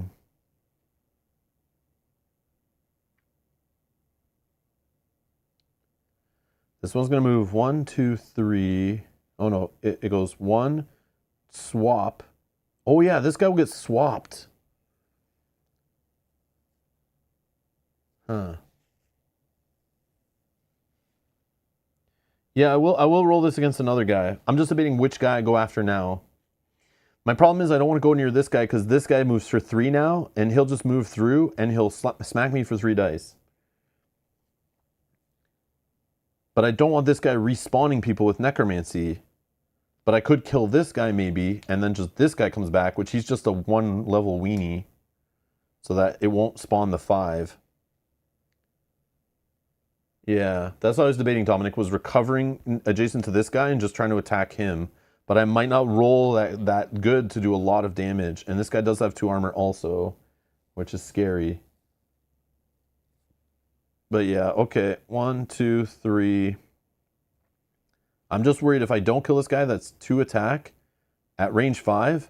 And this guy's 3 attack and he'll be adjacent to me. So that's 5 dice that I'll have to eat. I know I have bonus HP though, so it's like, maybe it's okay. And I'm going to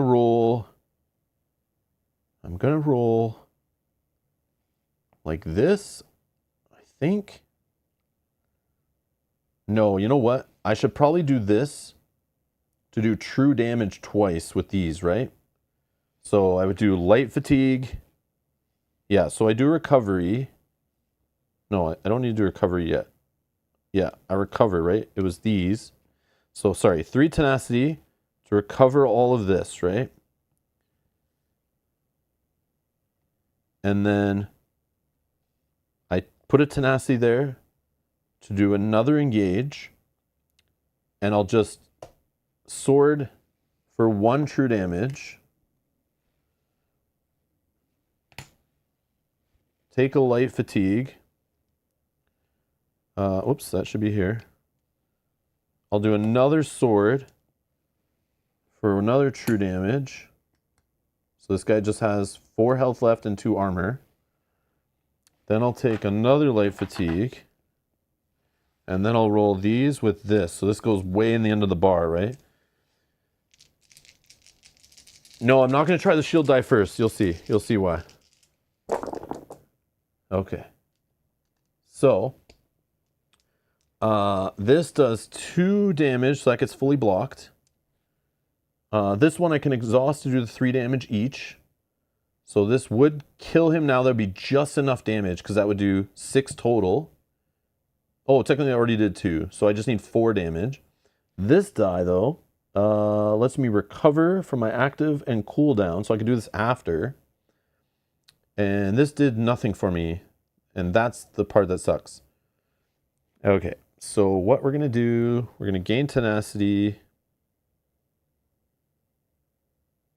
No. Yeah, we got to just kill him. Got to just kill him. Yep. So we'll... How do we do this?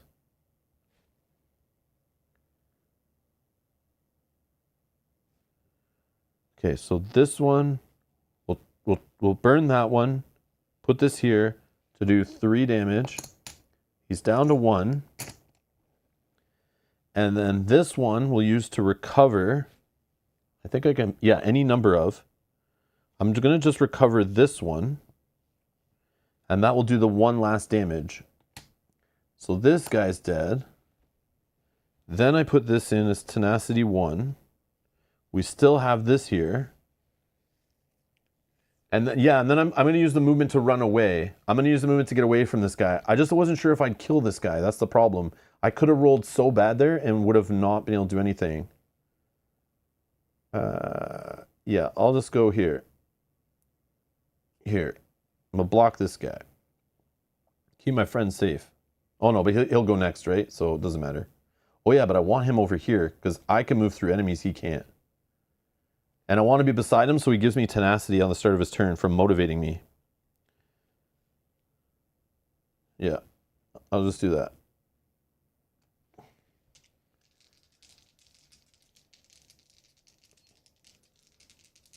I did overkill him, but there's a chance I didn't need to. And I don't want to spend this die, so I don't need to.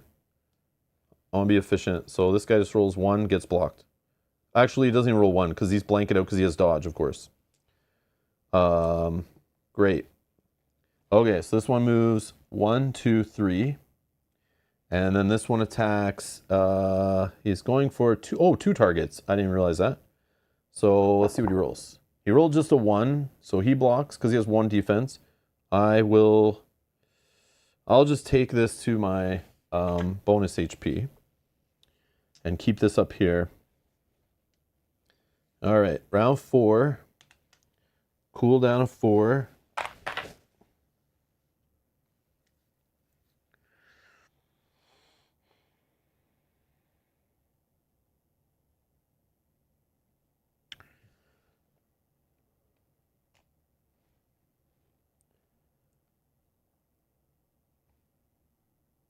Yeah, I'm just gonna go here. I want to kill this guy. Oh, he's elusive. Elusive. Ah, elusive.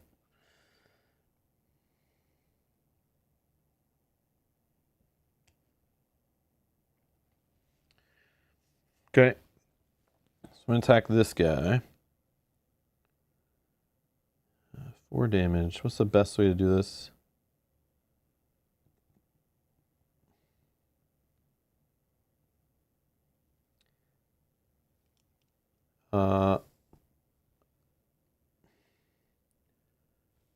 I'm going to engage this guy with these 3 dice. I know I need to escape, but this guy has to come with me, so... Right? We have to get to the entrance tile, right? Yeah, we have to get to the entrance tile. Okay, what'd I roll? Oh, I got a 2. A 2? Whoa. So that's 1 damage for sure. They're all doing damage, so I think we're good. This one does damage. And what's this one do? Recover any number. I could do the final 2 damage. Yeah, sure. I'm going to recover these and do 2 more damage to kill this guy.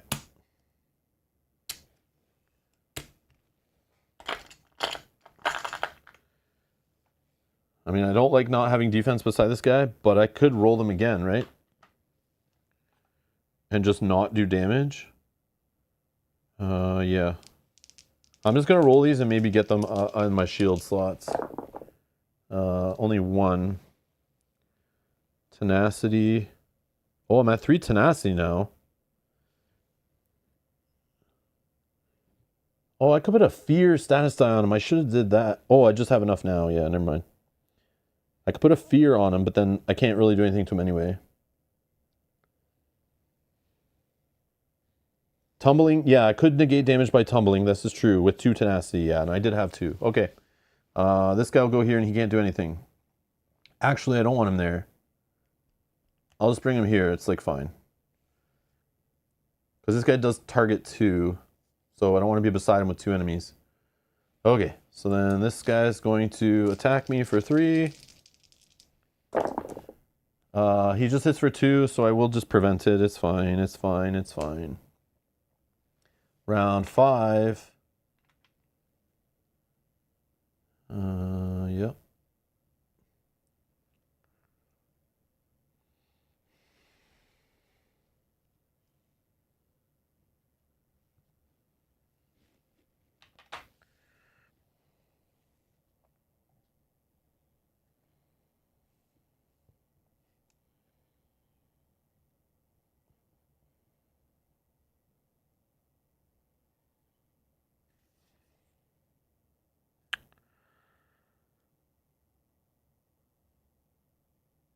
I'm just going to attack with these 2 right now, and then I'll decide whether I want to recover and then roll on my brown dice. Just 2. Just down to 2 health. Yeah, let's spend the 3 for a full recover step.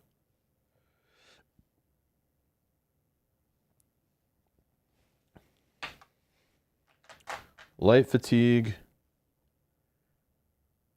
I mean, it doesn't matter. I'll just roll everything. Like, it's last enemy, right? I really wish I could have looked at those, but... Alright, so yeah, just 2 damage, enough to kill it. It's fine, it's fine, it's fine. Tenacity. And... yeah, whatever. That goes here. Alright, so... oh yeah, I forgot to give myself a tenacity from that guy last turn, I think. And I'll get one right now, too. Yeah, I forgot about his tenacity. Oh yeah, and I killed an enemy, so I can go 1, 2, 3, 4. This guy will go 1, 2. Yeah. I know, the move doesn't matter because I have to wait for him anyway. It's like, whatever. Or do I go look at loot? Yeah, let's go pretend we went to this. Or, hold on, we were here. Yeah, we can go here. Yeah, we can get there with 5 move. Yes. Yeah, oh, don't worry, Yogi, I was ahead of you on the legendary thing. I forgot about the 5 movement points. I don't think we're opening this one, though. Yeah, it's like a 1. Okay, so I'll spend a light fatigue to change this 2 to a 1. Then I'll lock this 5 in. Now I need 2 1s, and I only have 2 more attempts. Okay. I'll spend 1 more to turn this to a 1. Now we need a 1. A 6. Is it worth? I mean, it's the end of the session. We lose all the... we clear our bar out anyway, right? So I'll just take 5. Right? It's fine to do this now because we're playing with our food, right?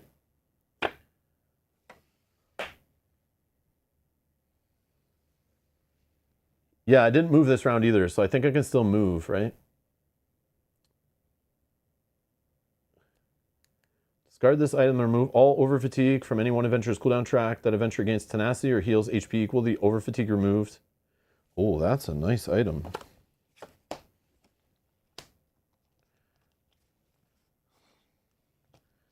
Okay. And then I don't think I moved normally on the turn yet either, right? Because I was already beside the guy. Yeah, then I just attacked. That allowed me to move. And then I can go here. Right. And that's just 2 move. So I have 2 more. So I'll end my turn over here, I think.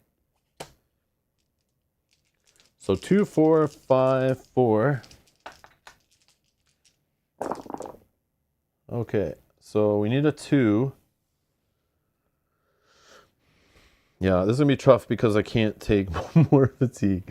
So yeah. Okay, we got the 2. We got a 4 and a 5. So we just need a 4 with 2 more attempts. And we got it. Yeah. All right. Fracturing Poison. Deal 1 targetable enemy true damage equal to its defense stat.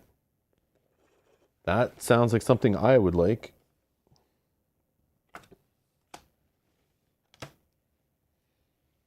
Okay. And then, okay, we're done. This guy moves. Almost there. Now we go to fatigue rounds. This is where it gets a little wonky. I take a true damage. And then cool down.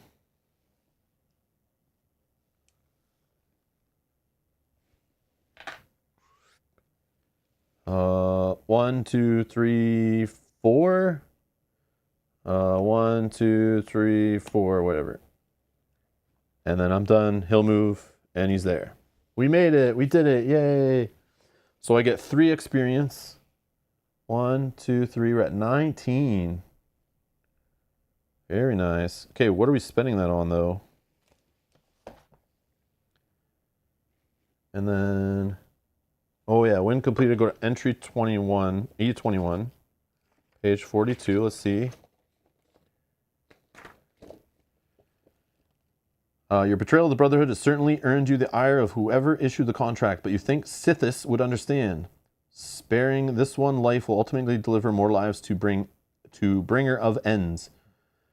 You have no faith that the guild will see it that way, however, so you know you cannot retreat to Sanctuary. Fortunately, Chief Dushkal offers his hand in friendship. I know the courage it takes to defy your clan for the sake of a higher purpose, he says. I will aid you on your path should you need it. If you must travel away from this place, I can offer a good word to my countrymen on your behalf. Yeah, but we don't get the keyword, right? Because, yeah. So we would have gained keyword, gain ally, Chief Dushkal, but because we used the guild assist, we don't get that, right? I don't think we get it. In addition to your major keyword, also gain minor keyword, Assassin's Wrath. Oh, but that's going to be a bad one.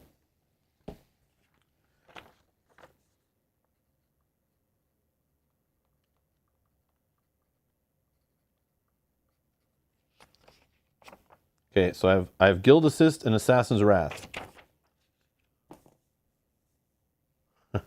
We upset the Night Mother? Oh, God. Okay. If it's session 1, choose one of the following options. So I know I haven't spent X... Oh, you guys are saying... Okay, I was going to wait to see what you guys all said in the chat first. Level 4, one-handed die. Because we get 3 XP. Yes. Level 4, though? Better be good. Power Bash. 4 hits, 2 misses. Immediate. After this engage, remove all shield discipline die from your cooldown track and active slots. Then declare a target and roll the shield discipline dice as a free engage. Apply the results as normal. No, I don't want this. I don't want it. Not what I need right now. I'm literally just going to take another level 1. A boring level 1. That's what I'm taking. And since we reset everything anyway, I'm just going to clear all this out. Yeah. This is gone.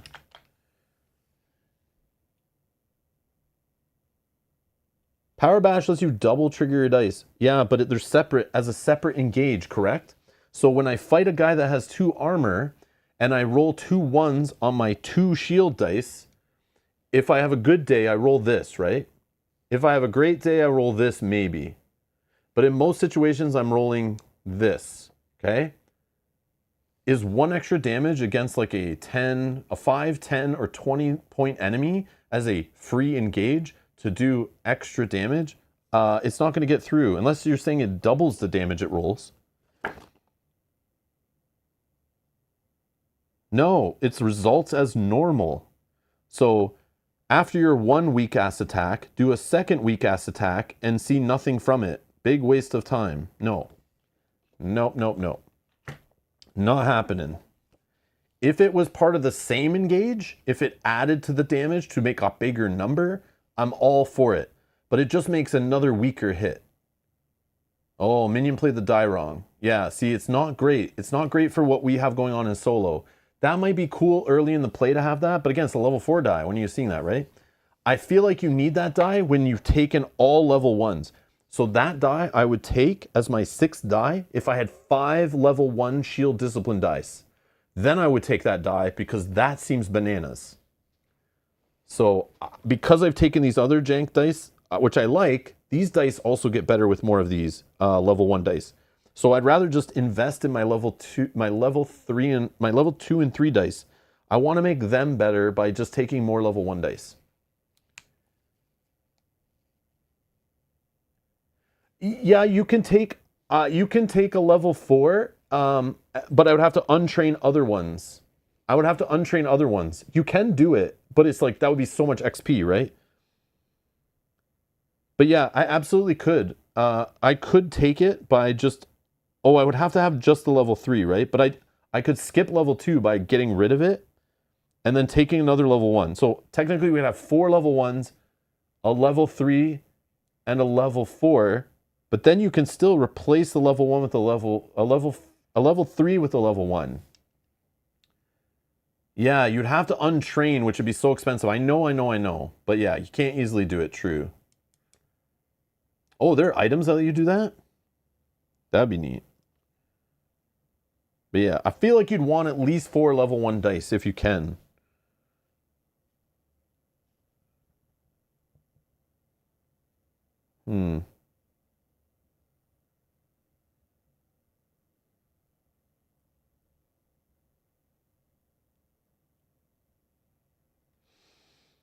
The problem is I don't know if I would do it that way either, because like I feel like I would just want to go for more cooldown instead of like trying to untrain dice and buy the experience, but I could see it being pretty nutty.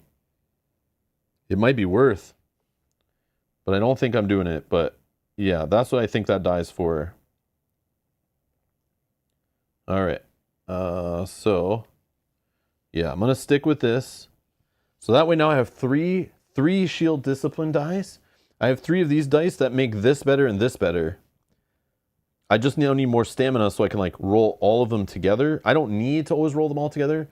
I could do them in separate engages, but then I'm filling up my bar more, and it's like that's a problem too, right? I guess I have the recovery thing. Okay, so yeah, I'll go with that. And now it says at the end of session 1. We're in the Dark Brotherhood, right? Yeah, Dark Brotherhood.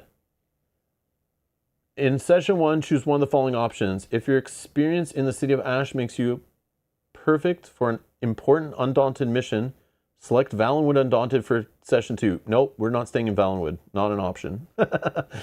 If Chief Duskull promises to put in a good word for you with the Orcs of Hrothgar, select High Rock Mages Guild for session 2. Didn't we just play High Rock? If you follow up Duskull's news of orcs in need of Western Skyrim, select the Skyrim Circle of Champions. That sounds like the exact one we did last time. Yeah, I think the Circle of Champions is what we did, right? Didn't we stay with that guild and then do that as our end game last time? So I think we're going to High Rock for yeah, because we didn't do High Rock end game. We did High Rock session 1. Yeah, so I think just to try to see something different, I'm going to check the second option and go there. So I'm going to go to High Rock, but I'll do the Mages Guild, which should see something different for the end game. I don't want to do the same end game as last time either. Although it would be cool to do it, but I feel like this build is worse, and I don't want I don't want to try it with a worse build. But again, moving through enemies could have helped me probably on that scenario also. Who knows? Okay. So, Mages Guild. Mages Guild. What does Mages Guild do for us? For your Guild Chaos Town action, discard a potion or an enchantment to train any magic type skill. Oh, yeah, useless. Useless. But we do get the Mages Guild. We'll get rid of the Brotherhood. We don't need Valenwood reference cards. And we're going to where? High Rock it was? High Rock Mages Guild. There we go. So now we know. Now we know. Okay. And these need to be reset. I gotta put this loot back in the pool. All this loot goes back in, which sucks. Man, we didn't get any of these. So we dodged some bullets, I guess. We didn't get any of these Blight cards. That's good for us. And then I need to fix all this. Okay, I'll do this before stream. Tomorrow I have a stream scheduled. 11 a.m. Eastern. We're going to take on session 2. And hopefully we can get through it with like not so much of a struggle. But yeah, we'll see. We will see.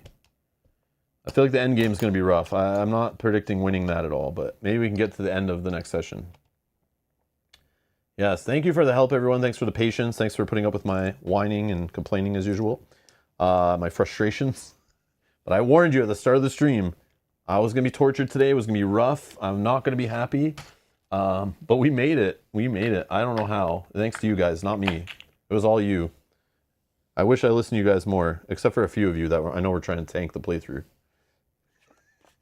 But yeah, that was it. It was fun, and ultimately that was fun, but I'm stressed. That was stressful. Boom. Oh yeah, we put our speech die back in there. All right. Thank you all for watching. Thanks for subscribing. Thanks to these folks for supporting the channel. Thanks to Chip Theory again for providing the game. We will continue to play through. You can find that stream already scheduled on the channel, or check the playlist in the video description where you'll find all the Elder Scrolls streams. And you can set a reminder so you don't miss it if you want to join us live. Thank you for hitting the like button. And thanks for hanging out in chat. Thanks for watching. Anything else I got to thank you for? I don't know. It's probably other stuff. But yeah, I appreciate it.